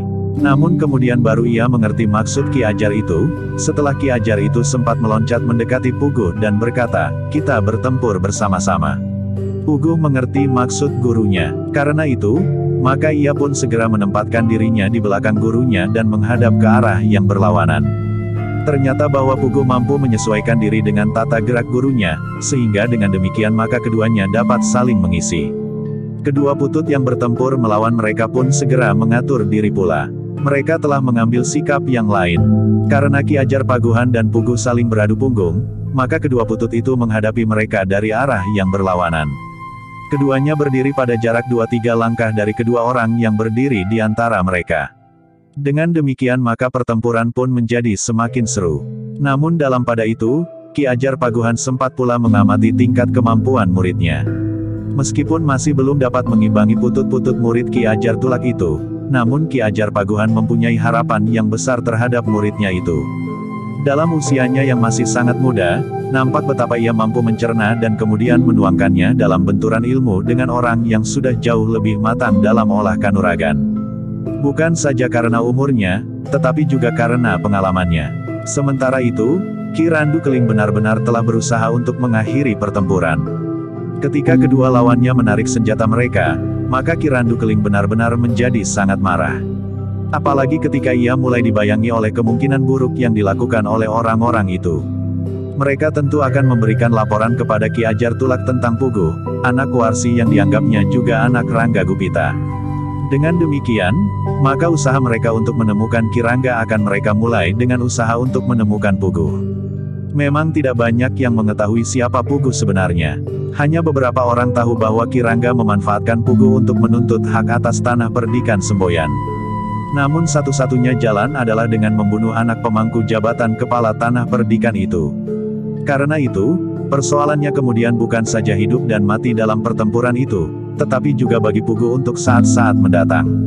Orang-orang itu akan dapat menjadi sumber bencana bagi Puguh. Puguh untuk selanjutnya tidak akan mendapatkan ketenangan, karena ia akan diburu oleh orang-orang yang sebenarnya mencari Ki Rangga Gupita dan Warsi yang telah disembunyikannya. Dengan demikian, maka Ki Randu Keling telah sampai pada satu kesimpulan yang garang. Orang-orang itu tidak boleh meninggalkan arena pertempuran itu. Ternyata senjata kedua orang lawan Ki Randu Keling itu telah mempercepat batas perlawanan mereka sendiri. Dengan tangkasnya Ki Randu Keling menghindari setiap serangan kedua lawannya. Sehingga pada suatu saat, adalah di luar perhitungan keduanya, bahwa Ki Randu Keling telah menyerang mereka seperti badai. Mereka tidak segera menyadari apa yang terjadi. Tetapi rasa-rasanya segulung angin prahara telah membentur mereka sehingga keduanya telah terputar dan dengan kepala yang sangat pening mereka telah membentur pepohonan di Pategalan. Bukan hanya benturan itu saja yang telah membuat mereka tidak berdaya, tetapi ternyata Ki Randu Keling yang menyerang keduanya dengan putaran yang cepat sekali itu telah menghantam dada mereka, sehingga rasa-rasanya isi dada mereka telah rontok dari tangkainya. Kedua orang itu memang tidak sempat mengadakan perlawanan. Namun mereka pun tidak menyadari, bahwa mereka telah sampai pada batas terakhir perlawanan mereka, karena benturan yang sangat keras pada batang-batang pepohonan serta hantaman pada dada mereka telah merenggut nyawa mereka. Ki Randu Keling berdiri termangu-mangu. Sementara itu Ki Ajar Paguhan ternyata mempunyai kesimpulan yang sama. Bahkan sejak semula Ki Ajar Paguhan telah memikirkan kemungkinan seperti yang terjadi itu, demi ketenangan hidup Puguh. Anak itu sudah selalu digelisahkan oleh sikap kedua orang tuanya terhadap dirinya. Jika hidupnya kemudian akan mengalami kesulitan akibat kedua orang tuanya pula, maka anak itu akan semakin kehilangan kepercayaan kepada kedua orang tuanya. Bahkan anak itu akan dapat memusuhi mereka dan mengambil langkah-langkah yang tidak diharapkan. Karena itu, maka Ki Ajar telah mendesak keraguan-raguannya. Ia mencoba mengatasi perasaannya dengan penalarannya. Karena itu, maka yang terjadi kemudian adalah sebagaimana yang dilakukan oleh Ki Randu Keling. Kedua orang yang bertempur melawannya bersama Puguh telah terkapar pula di pategalan itu. Puguh sendiri terkejut melihat sikap guru dan kakeknya. Bahkan dengan nada tinggi ia berkata, apakah mereka memang pantas untuk dibunuh? Iya, jawab Ki Randu Keling, betapa beratnya perasaan kami untuk melakukannya, tetapi cara ini adalah satu-satunya cara untuk menghentikan igauan mereka tentang Puguh, anak Ki Ranggagupita dengan Warsi. Dengan demikian, maka untuk sementara kau tidak akan mengalami kesulitan. Tetapi jika mereka masih tetap hidup, maka mereka tentu akan selalu memburumu. Bukan hanya mereka berempat, tetapi seluruh padepokan dari keempat putut itu. Bahkan mungkin kelompok-kelompok lain yang terlibat dalam pertempuran di bawah bukit di tanah perdikan Semboyan itu. Namun Puguh masih juga bertanya, bagaimana dengan pemilik kedai itu? Agaknya ia juga mendengar orang ini menyebut namaku dan nama ayah serta ibu. Bukankah ia dapat juga bercerita bahwa aku pernah nampak di daerah ini? Tidak terlalu sulit untuk diatasi, berkata Ki Randu Keling. Kakek juga akan membunuhnya, bertanya Puguh. Tidak, tetapi pemilik kedai itu bukan seorang yang memiliki keberanian seperti para putut itu. Jawab Ki Randu Keling. Puguh masih belum mengerti, apa yang akan dilakukan oleh kakek dan gurunya terhadap pemilik kedai itu. Namun ia tidak bertanya lagi.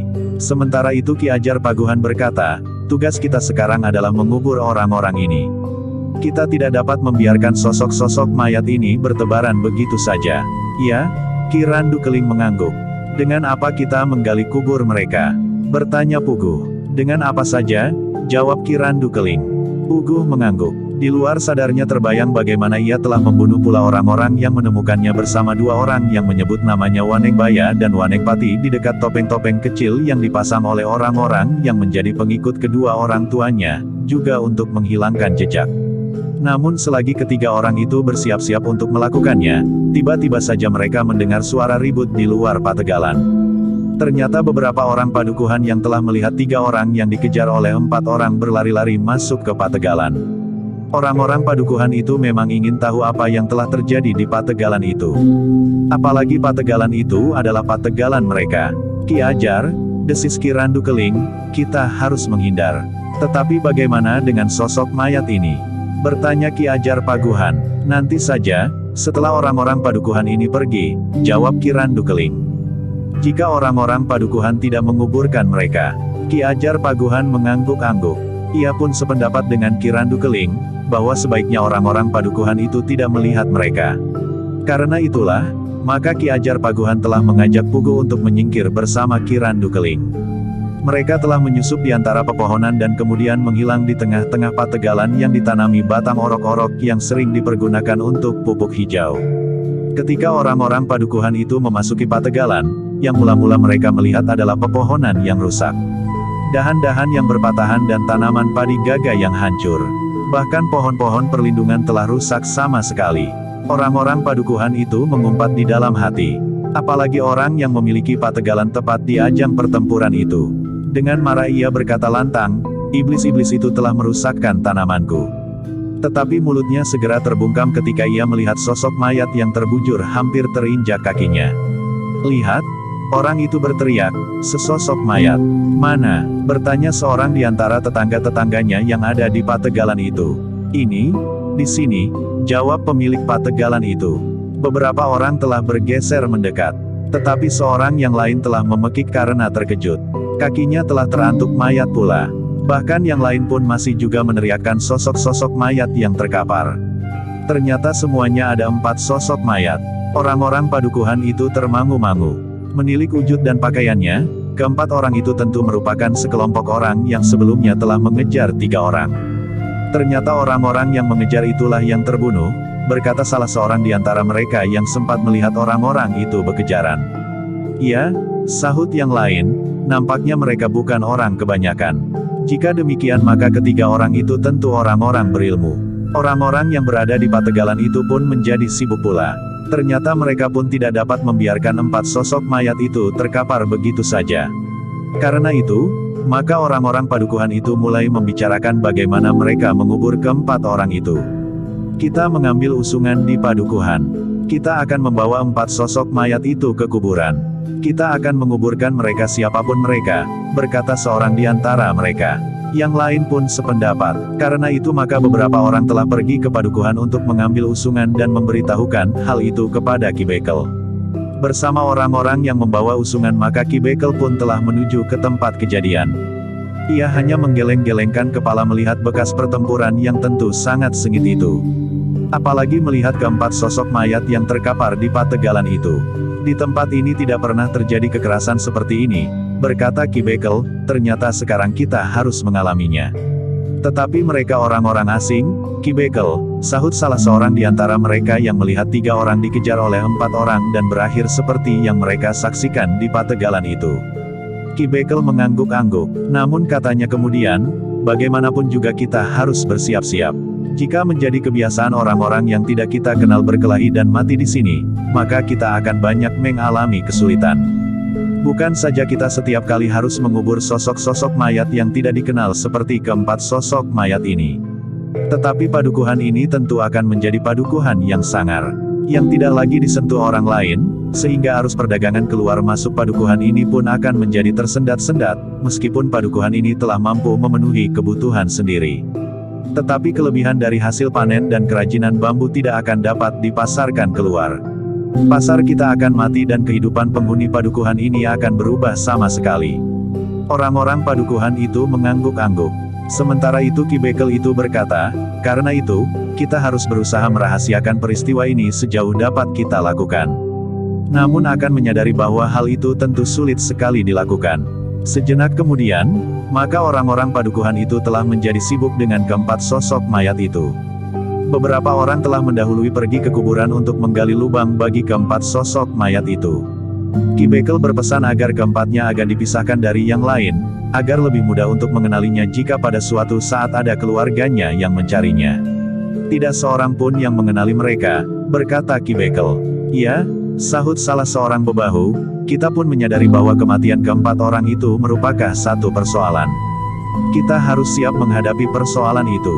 Setidak-tidaknya mempersiapkan jawaban atas pertanyaan yang mungkin akan disampaikan kepada kita.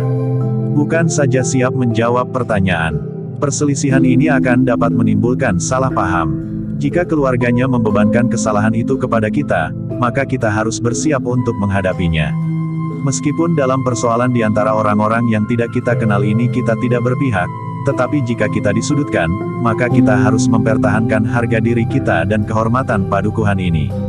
Hari ini juga kita harus menyampaikannya kepada Ki Demang, agar dengan demikian kita dapat membagi tanggung jawab, berkata Ki Bekel.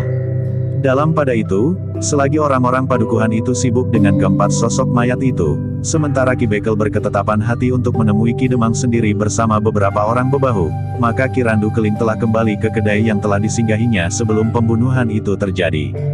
Tiba-tiba saja tangan Ki Randu Keling telah memijit pundak pemilik kedai itu kemudian menekan dengan ujung 2 jari tangannya beberapa simpul saraf di punggungnya. Pemilik kedai itu pun telah terduduk bersandar dinding dengan lemahnya. Rasa-rasanya seolah-olah ia sudah tidak mampu lagi. Apa yang terjadi atas diriku? Bertanya pemilik kedai itu. Kau telah kehilangan hubungan jalur kehendak atas pusat saraf yang mampu menguasai perintah. Karena itu, kau tidak akan bergerak sama sekali, berkata Ki Randu Keling. Apa maksudmu dengan memperlakukan aku seperti ini? Bertanya pemilik kedai itu dengan nada suara yang sangat dalam, bahkan seakan-akan suaranya melingkar-lingkar saja di dalam perutnya. Kau mengenal aku? Bertanya Ki Randu Keling. Aku ingin jawabanmu dengan jujur. Ya, jawab orang itu, kau dan 2 orang telah datang ke kedai ini. Kemudian melarikan diri karena kalian diburu oleh 4 orang. Kalian memang belum terlanjur makan dan minum, tetapi ke-4 orang itu sama sekali tidak membayar makanan dan minuman yang dipesannya. Mereka tidak akan membayar untuk selamanya, berkata Kirandu Keling. Kenapa? Bertanya pemilik kedai itu. Mereka telah mati. Kami memang telah bertempur. Kami bertiga dan mereka berempat, berkata Kirandu Keling.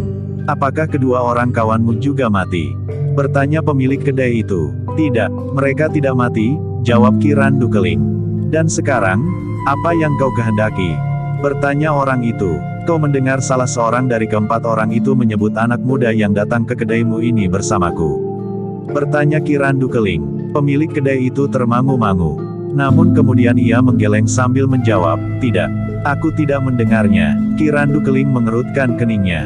Tiba-tiba saja tangannya meraih sebilah pisau yang tajam yang terletak di atas geledek bambu. Pisau yang dipergunakan oleh pemilik kedai itu untuk memotong-motong daging yang telah digoreng menjadi daging goreng dalam potongan-potongan yang besar yang kemudian dipotong-potong kecil di atas telenan kayu. Sambil menggerakkan pisau yang tajam dan runcing itu, Kirandu Keling bertanya sekali lagi, kau dengar atau tidak? Karena orang itu tidak segera menjawab, maka wajah orang itu telah menjadi pucat ketika ia merasa dinginnya daun pisau itu menyentuh lehernya. Kau dengar atau tidak? Geram Kirandu Keling. Pemilik kedai itu memang menjadi bingung. Ia tidak tahu pilihan manakah yang paling baik diucapkannya menjawab pertanyaan orang yang menjadi garang itu. Aku akan menghitung sampai 3. Jika kau tidak menjawab, maka kau tidak akan pernah menjawab untuk selamanya, berkata Kirandu Keling. Baik, desis orang yang menjadi semakin pucat itu.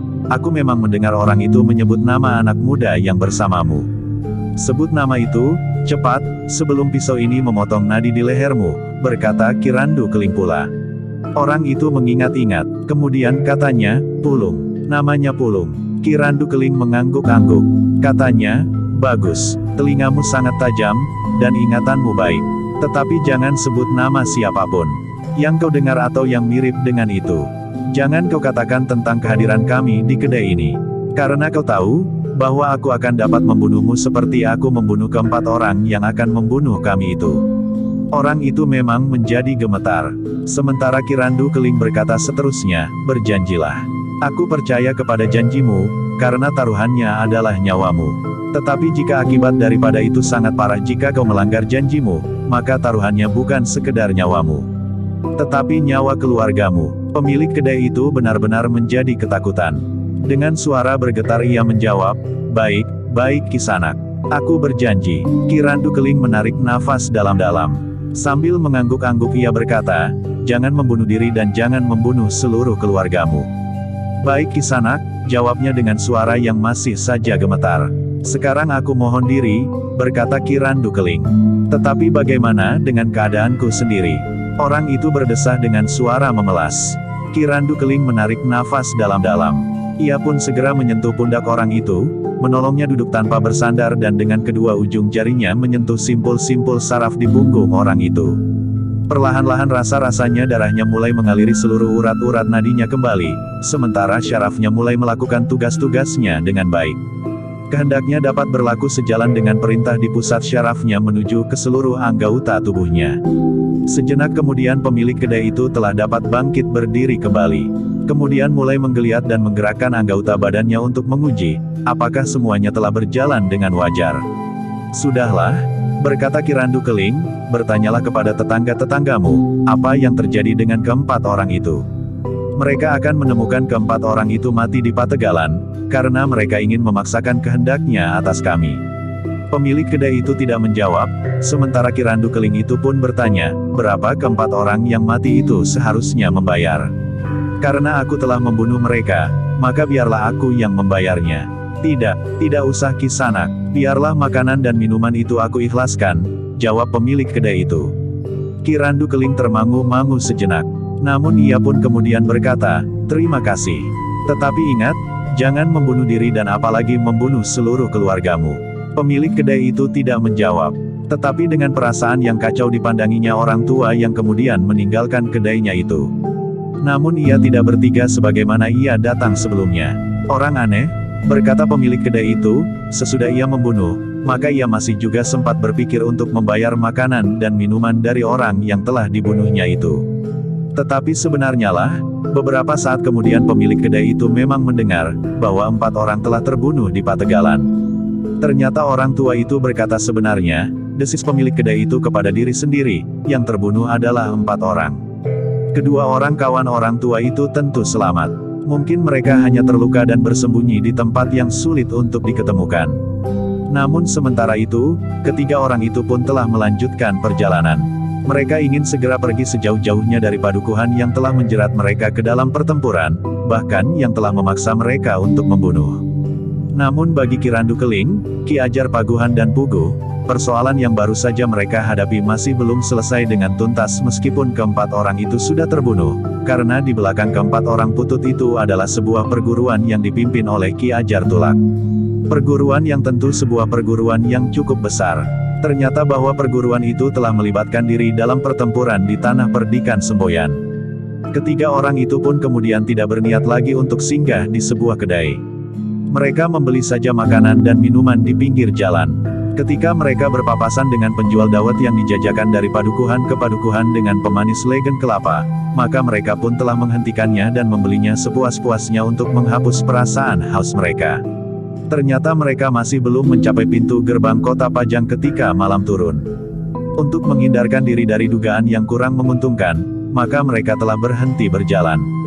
Tetapi mereka ternyata tidak ingin singgah dan bermalam di banjar-banjar padukuhan agar mereka tidak lagi terlibat ke dalam satu keadaan yang tidak mereka kehendaki. Karena itulah maka mereka telah memilih untuk bermalam di hutan perdu yang tidak terlalu luas.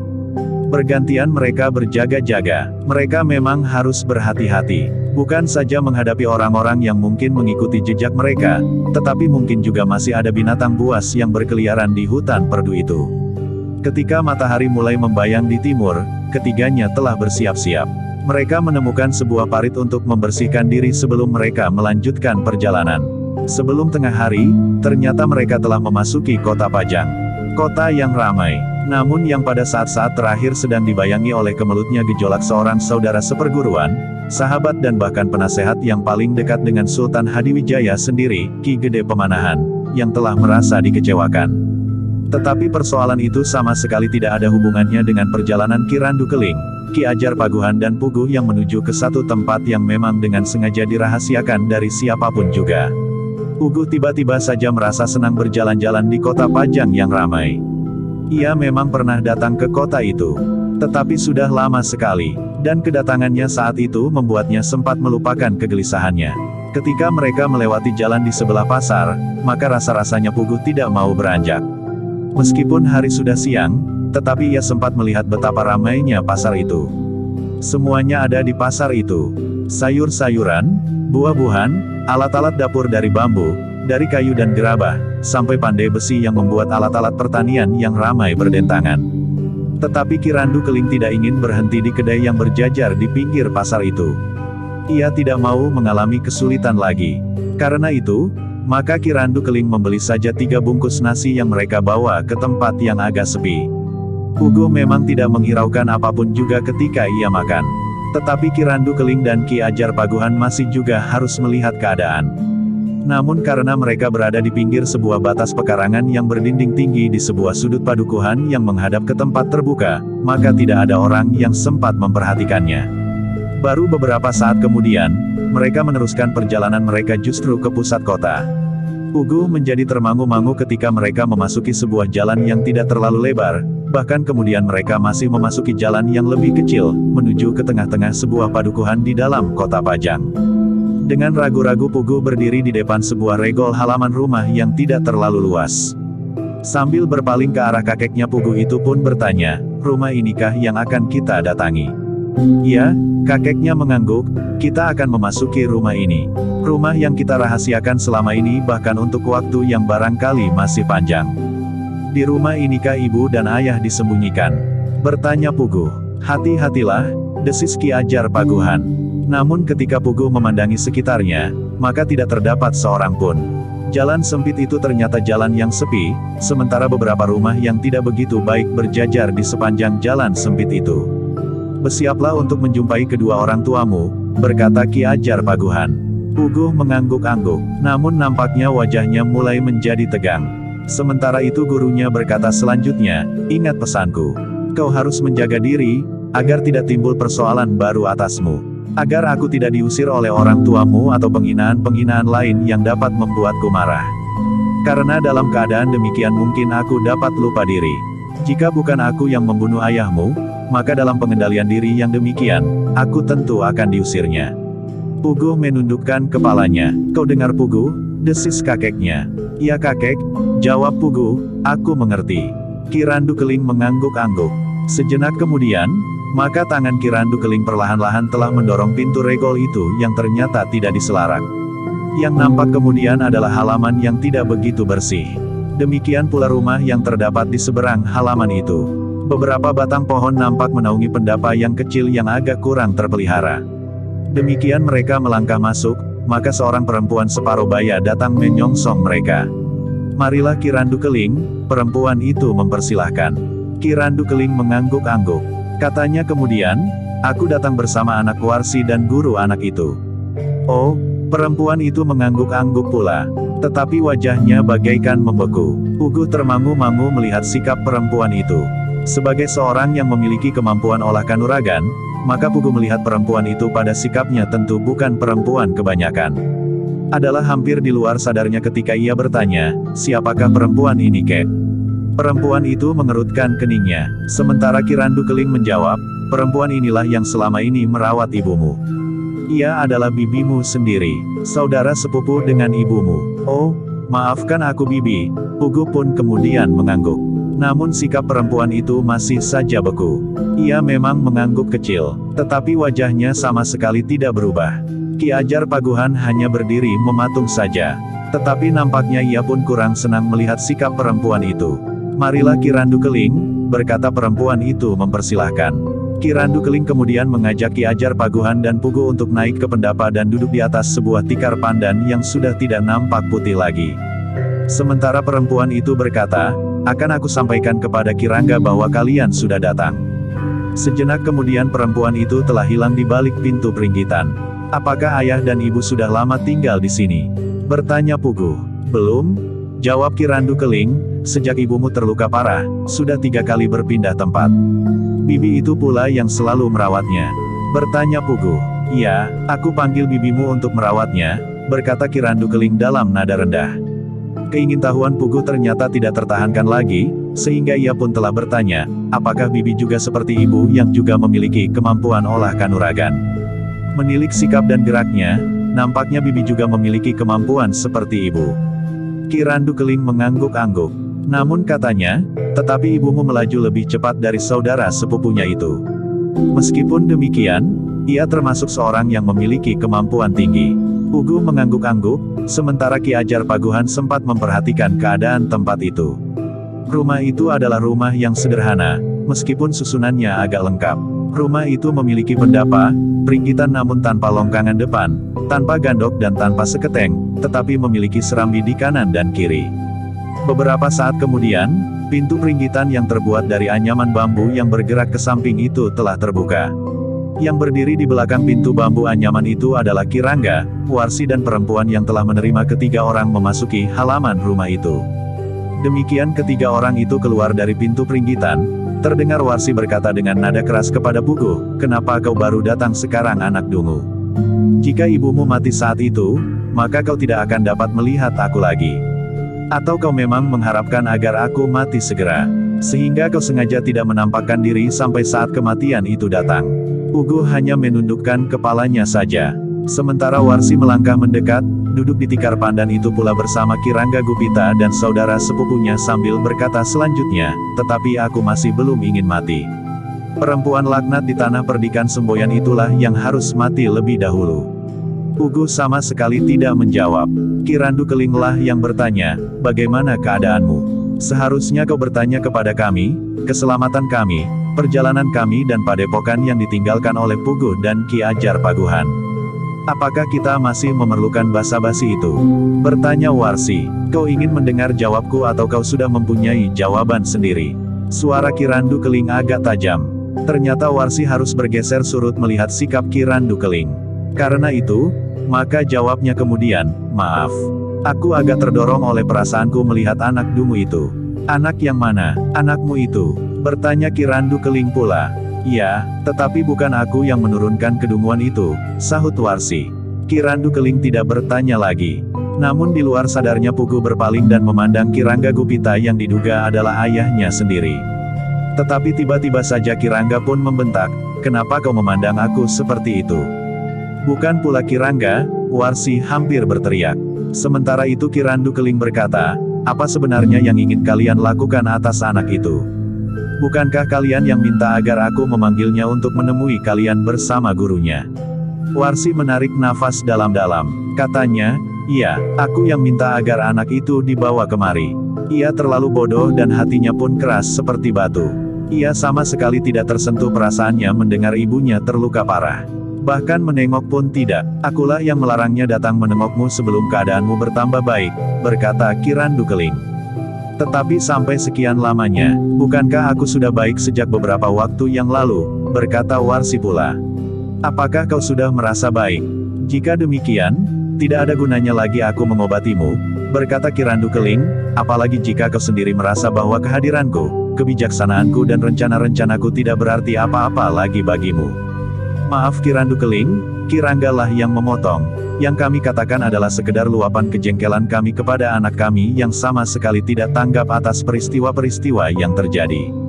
Sudahlah, berkata Ki Randu Keling, anak itu sekarang sudah ada di sini. Ia tentu ingin tahu, apakah keadaan ibunya sudah benar-benar baik atau belum.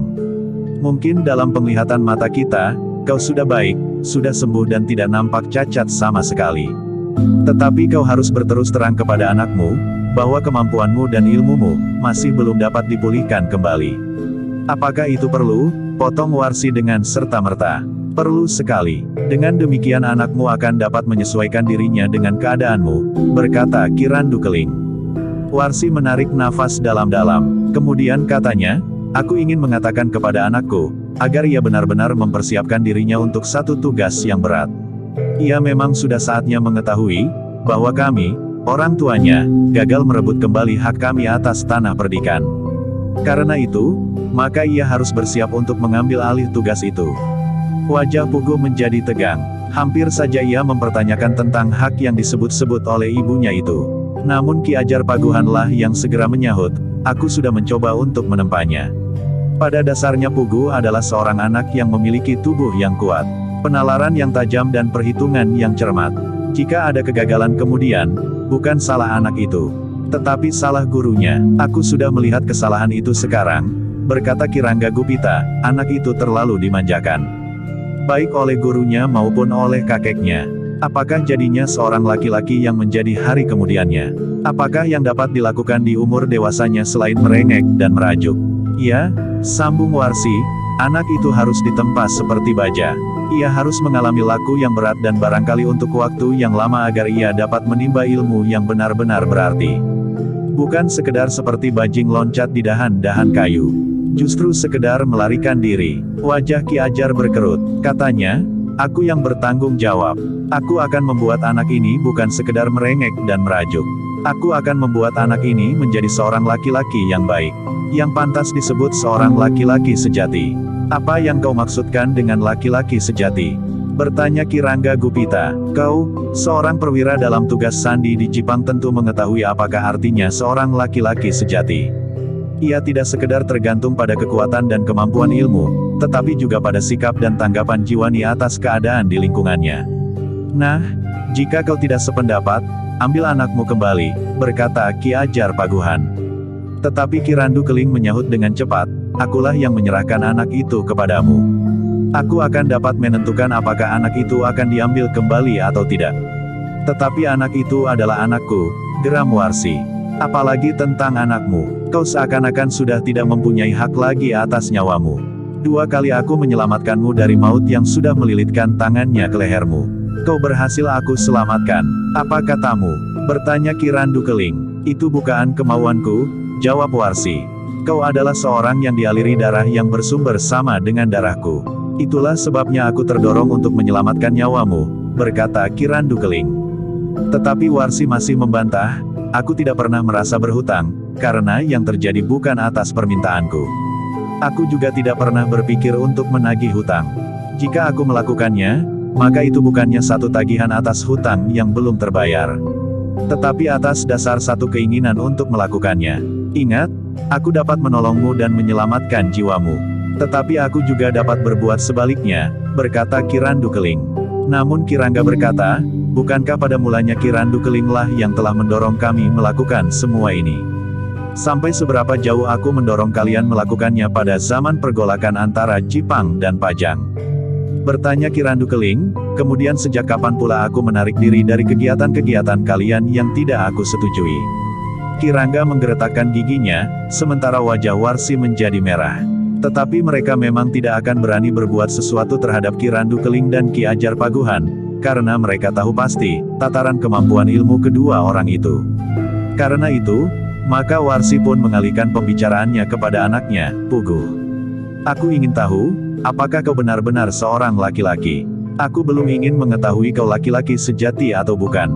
Ki Ajar Paguhan hanya dapat mengatupkan bibirnya rapat-rapat. Apa yang harus dilakukannya? Bertanya Ki Randu Keling. Kenapa anak itu tidak bertanya sehingga kakek yang harus menanyakannya? Apakah kau sekarang sudah bisu? Geram ibunya. Puguh memang menjadi bingung. Ia tidak tahu apa yang harus dilakukannya. Namun dalam pada itu, ibunya berkata, sudah sekian lama kau berguru. Tetapi aku belum pernah tahu dengan pasti tataran kemampuanmu. Karena itu, sudah datang saatnya aku menilik kemampuanmu itu, karena kau sudah mendekati saatnya dewasa penuh. Bahwa kau mampu melepaskan diri dari para prajurit Pajang di Song Lawa bukan ukuran tingkat kemampuanmu yang tinggi, karena mungkin satu kebetulan telah terjadi pada saat itu, sehingga kau dapat menerobos kepungan para prajurit Pajang. Puguh menjadi tegang. Sementara itu ibunya berkata, kau hari ini dapat beristirahat. Tetapi besok, dalam waktu 1 hari 1 malam kau akan menjalani pendadaran itu. Baik ibu, jawab Puguh, aku akan melakukan segala perintah ibu. Bagus, jawab Warsi. Lalu katanya, kau boleh beristirahat. Tetapi kau harus bersiap-siap untuk menghadapi saat pendadaranmu. Besok kau harus pergi ke hutan yang tidak terlalu jauh dari sini. Sehari semalam kau akan berada di hutan itu. Pada pagi hari berikutnya kau harus kembali dengan membawa seekor harimau jenis apapun juga. Harimau belang, ireng atau harimau kumbang. Tetapi bukan jenis harimau kerdil seperti belacan. Puguh mengangkat wajahnya, dipandanginya ibunya sekilas, kemudian kakek dan gurunya. Jangan merengek untuk minta tolong, berkata ibunya, aku akan mengujimu dengan cara itu. Jika kau pada saatnya tidak mendapatkan seekor harimau, maka kau tidak usah kembali lagi kepadaku. Kau bukan lagi anakku yang akan menerima hak atas tanah perdikan semboyan yang kini sedang aku perjuangkan itu. Anak itu tidak merengek, berkata Ki Ajar Paguhan, ia akan melakukannya sebagaimana kau kehendaki. Aku tahu, bahwa kau menghendaki aku dan Ki Randu Keling tinggal di sini dan tidak perlu mengawasi anak itu. Kami berdua memang tidak akan melakukannya. Kau yang penuh dengan kecurigaan dan ketidakpercayaan kepada siapapun juga tentu mengira, bahwa kami akan membantu anakmu. Ki Ajar berhenti sejenak, lalu, tetapi aku tidak peduli. Jika anak itu mati diterkam harimau, ia bukan anakku. Jika anak itu ternyata gagal mempertahankan diri dari serangan seekor ular yang besar dan bahkan ditelannya, ia bukan anakku. Jika tubuhnya hancur dikoyak-koyak buaya di rawa-rawa di hutan itu, ia bukan pula anakku. Warsi termangu-mangu sejenak, tetapi kekerasan hatinya kemudian telah mendorongnya berkata, aku pun tidak peduli. Hanya laki-laki yang dapat mempertahankan hidupnya adalah anakku. Yang tidak dapat mempertahankan hidupnya sendiri, ia bukan anakku. Dan kau pun ternyata telah gagal mempertahankan hidupmu sendiri, berkata Ki Ajar Paguhan. Aku tidak menghindar dari kematian, jawab Warsi. Baiklah, Ki Randu Kelinglah yang berkata, kami akan beristirahat. Jika hanya itu yang ingin kau lakukan atas anakmu yang telah memenuhi panggilanmu, apa boleh buat. Nah, di mana kami dapat beristirahat? Ternyata ketiga orang itu telah ditempatkan di serambi samping. Rumah yang tidak mempunyai gandok itu, hanya mempunyai serambi yang bagaikan sayap-sayap di sebelah kiri dan kanan. Di serambi itu telah dibuat sebuah bilik yang sempit tetapi memanjang. Di bilik itulah ketiga orang itu ditempatkan. Ki Randu Keling tidak menolak.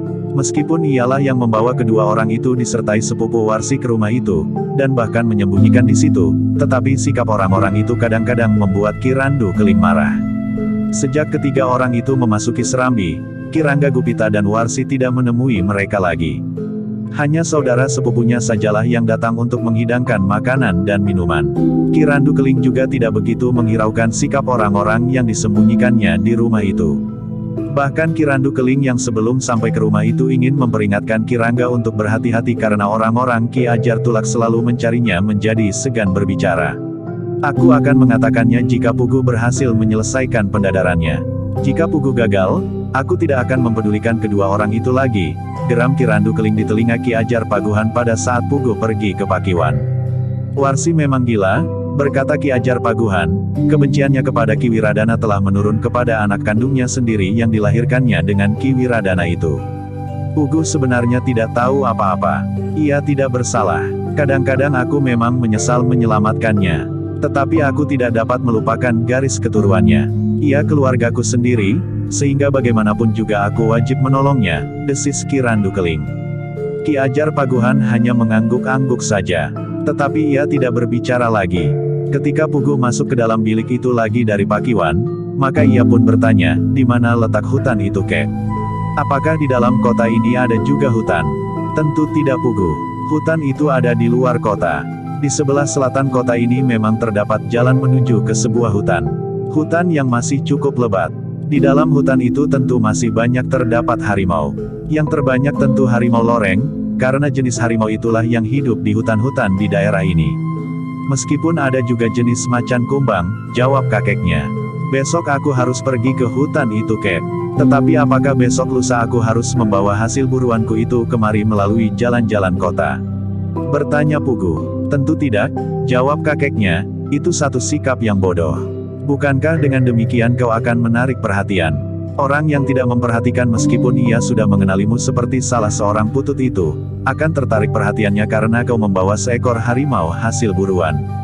Meskipun kadang-kadang ada juga pemburu yang berbuat seperti itu, bahkan dilakukan dengan penuh kebanggaan, tetapi pemburu itu bukan kau yang masih mempunyai persoalan. Itulah kek, desis Pugu, aku tidak pernah dapat melakukan sesuatu yang dapat dilakukan oleh orang lain tanpa ragu, tanpa sembunyi-sembunyi. Kenapa harus begitu? Ki Randu Keling menarik nafas dalam-dalam. Katanya, untuk sementara kau masih harus menerima keadaan itu. Anggaplah hal itu sebagai laku. Jika kau memang berniat, maka pada suatu saat kau tentu akan terlepas dari laku ini. Pugu mengangguk-angguk. Namun kemudian ia pun bertanya, aku belum pernah masuk ke dalam hutan itu kek. Bagaimana jika aku gagal mendapatkan seekor harimau? Jika kau gagal, maka sebaiknya kau tidak kembali ke tempat ini sebagaimana dikatakan oleh ibumu. Setidak-tidaknya untuk sementara kau memang harus berpisah. Jika kemarahan dan kekecewaan mereka sudah mereda, maka kau tentu akan dapat menemuinya kembali, berkata kakeknya. Jadi, jika aku gagal, aku harus kemana? Bertanya Pugu. Membunuh diri. Hatimu tidak hanya sepanjang tangkai sapu lidi, berkata kakeknya. Jika kau gagal, aku akan datang ke hutan itu, berkata gurunya, kemudian kita akan pergi kemanapun. Ki Randu Keling mengangguk-angguk. Bahkan ia pun berkata, jadi pendadaran yang dilakukan oleh orang tuamu itu jangan kau anggap terlalu bersungguh-sungguh sehingga hatimu menjadi tegang. Pugu mengangguk-angguk. Hatinya merasa sejuk. Ternyata di dunia ini masih ada orang yang dengan ikhlas melindunginya. Ki Randu Keling bukan saja memberikan beberapa pesan, tetapi juga obat penawar bisa. Karena di hutan itu, selain binatang buas, maka ular pun akan dapat menjadi musuh yang sangat berbahaya. Bahkan beberapa jenis serangga yang berbisa, meskipun tidak langsung membunuh, tetapi beberapa jenis serangga akan dapat membuat seseorang kadang-kadang seperti lumpuh dan membengkak. Bawalah pisau belati rangkap. Jika di sini ada busur dan anak panah, maka aku akan minta kau diberi bekal busur dan anak panah itu, berkata Ki Randu Keling. Jika tidak, maka pisau belati rangkap itu akan merupakan senjata yang paling baik untuk menghadapi seekor harimau. Pugu pun mengangguk-angguk. Gurunya masih juga sempat memberitahukan kelemahan-kelemahan pada seekor harimau pada umumnya, sehingga titik-titik kelemahan itulah yang harus menjadi sasarannya yang pertama. Menjelang malam Ki Randu Keling sempat berbicara dengan Ki Rangga Gupita. Ternyata Ki Rangga berkeberatan memberikan busur dan anak panahnya. Aku memerlukan setiap saat jika ada orang yang berniat jahat mendekati rumah ini, berkata Kirangga. Kau seperti berbicara dengan anak-anak, sahut Kirandu Keling, apakah selama kalian aku sembunyikan di sini pernah ada orang datang mencarimu? Bukankah aku telah menempatkan kalian di tempat yang tidak diketahui orang lain yang sengaja mencarimu?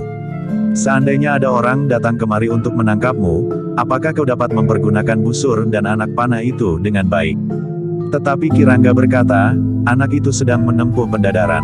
Jika ia membawa busur dan anak panah, apakah artinya? Ia tidak lebih dari seseorang yang sedang berburu.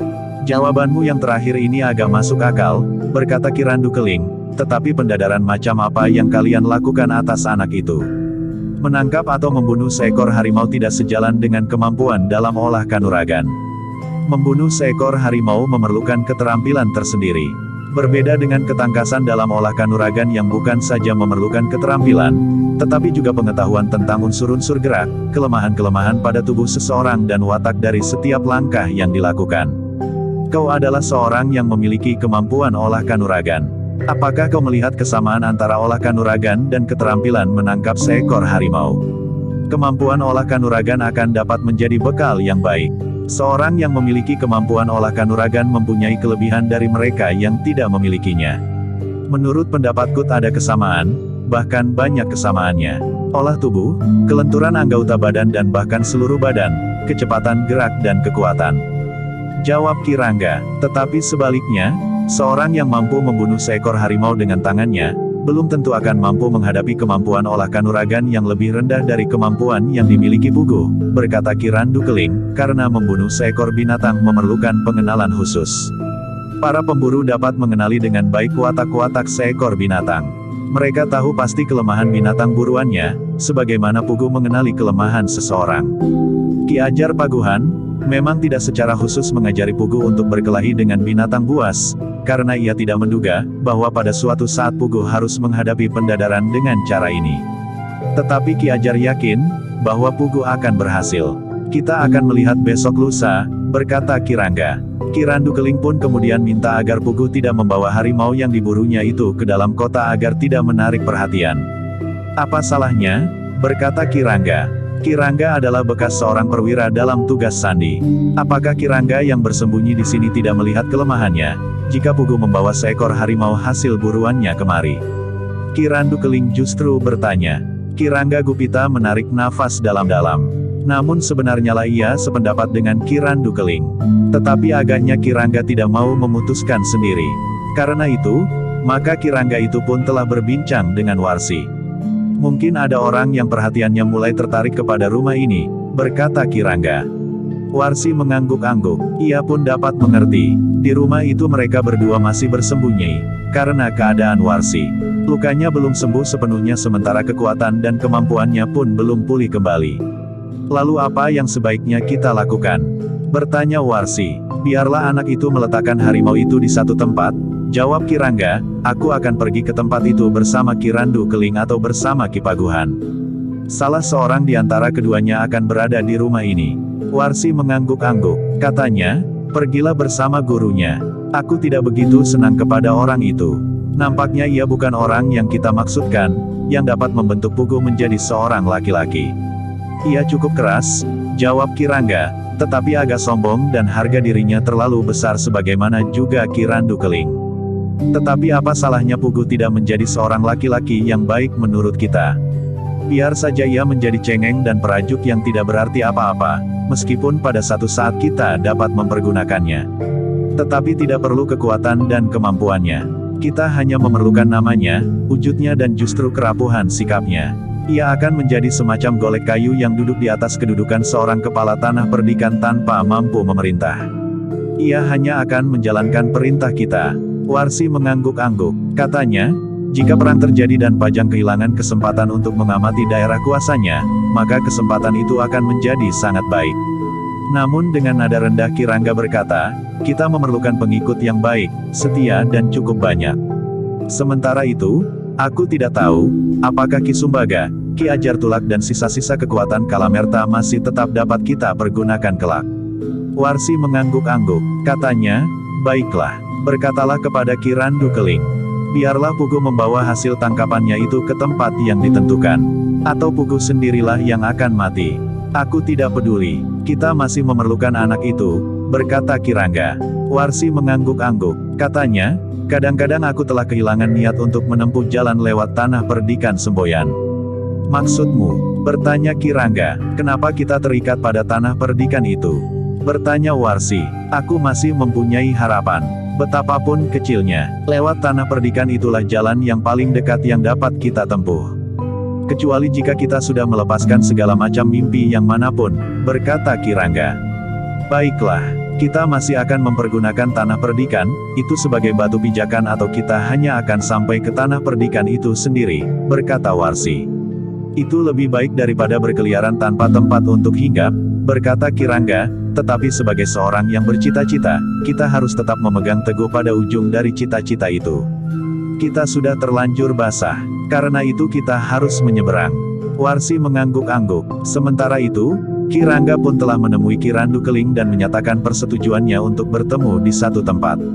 Sebaiknya Ki Randu Keling memberikan ancar-ancar tempat kepada Pugu. Besok, aku dan guru anak itu akan melihat, apakah Pugu berhasil atau tidak, jawab Kirangga. Besok kau dan aku saja yang pergi, berkata Ki Randu Keling. Tetapi Kirangga menggeleng, katanya, aku tidak akan membiarkan orang lain berdua saja di rumah ini dengan Warsi. Kau gila, kau kira Warsi masih muda belia? Lihat, wajahnya yang mulai berkeriput melampaui aku. Sementara Ki Ajar pun sudah menjadi semakin tua pula, geram Ki Randu Keling. Biarlah Warsi bersama Ki Randu Keling di rumah ini. Aku besok akan pergi bersama Ki Ajar Paguhan, berkata Kirangga. Terserah saja kepadamu, berkata Ki Randu Keling, tetapi jangan menyesal jika kau mati di hutan itu. Jika terjadi sedikit saja persoalan, maka kau tidak akan diampuni. Apakah Ki Randu Keling mengira bahwa aku sama sekali tidak bertenaga? Aku adalah seorang perwira dalam tugas Sandi Jipang.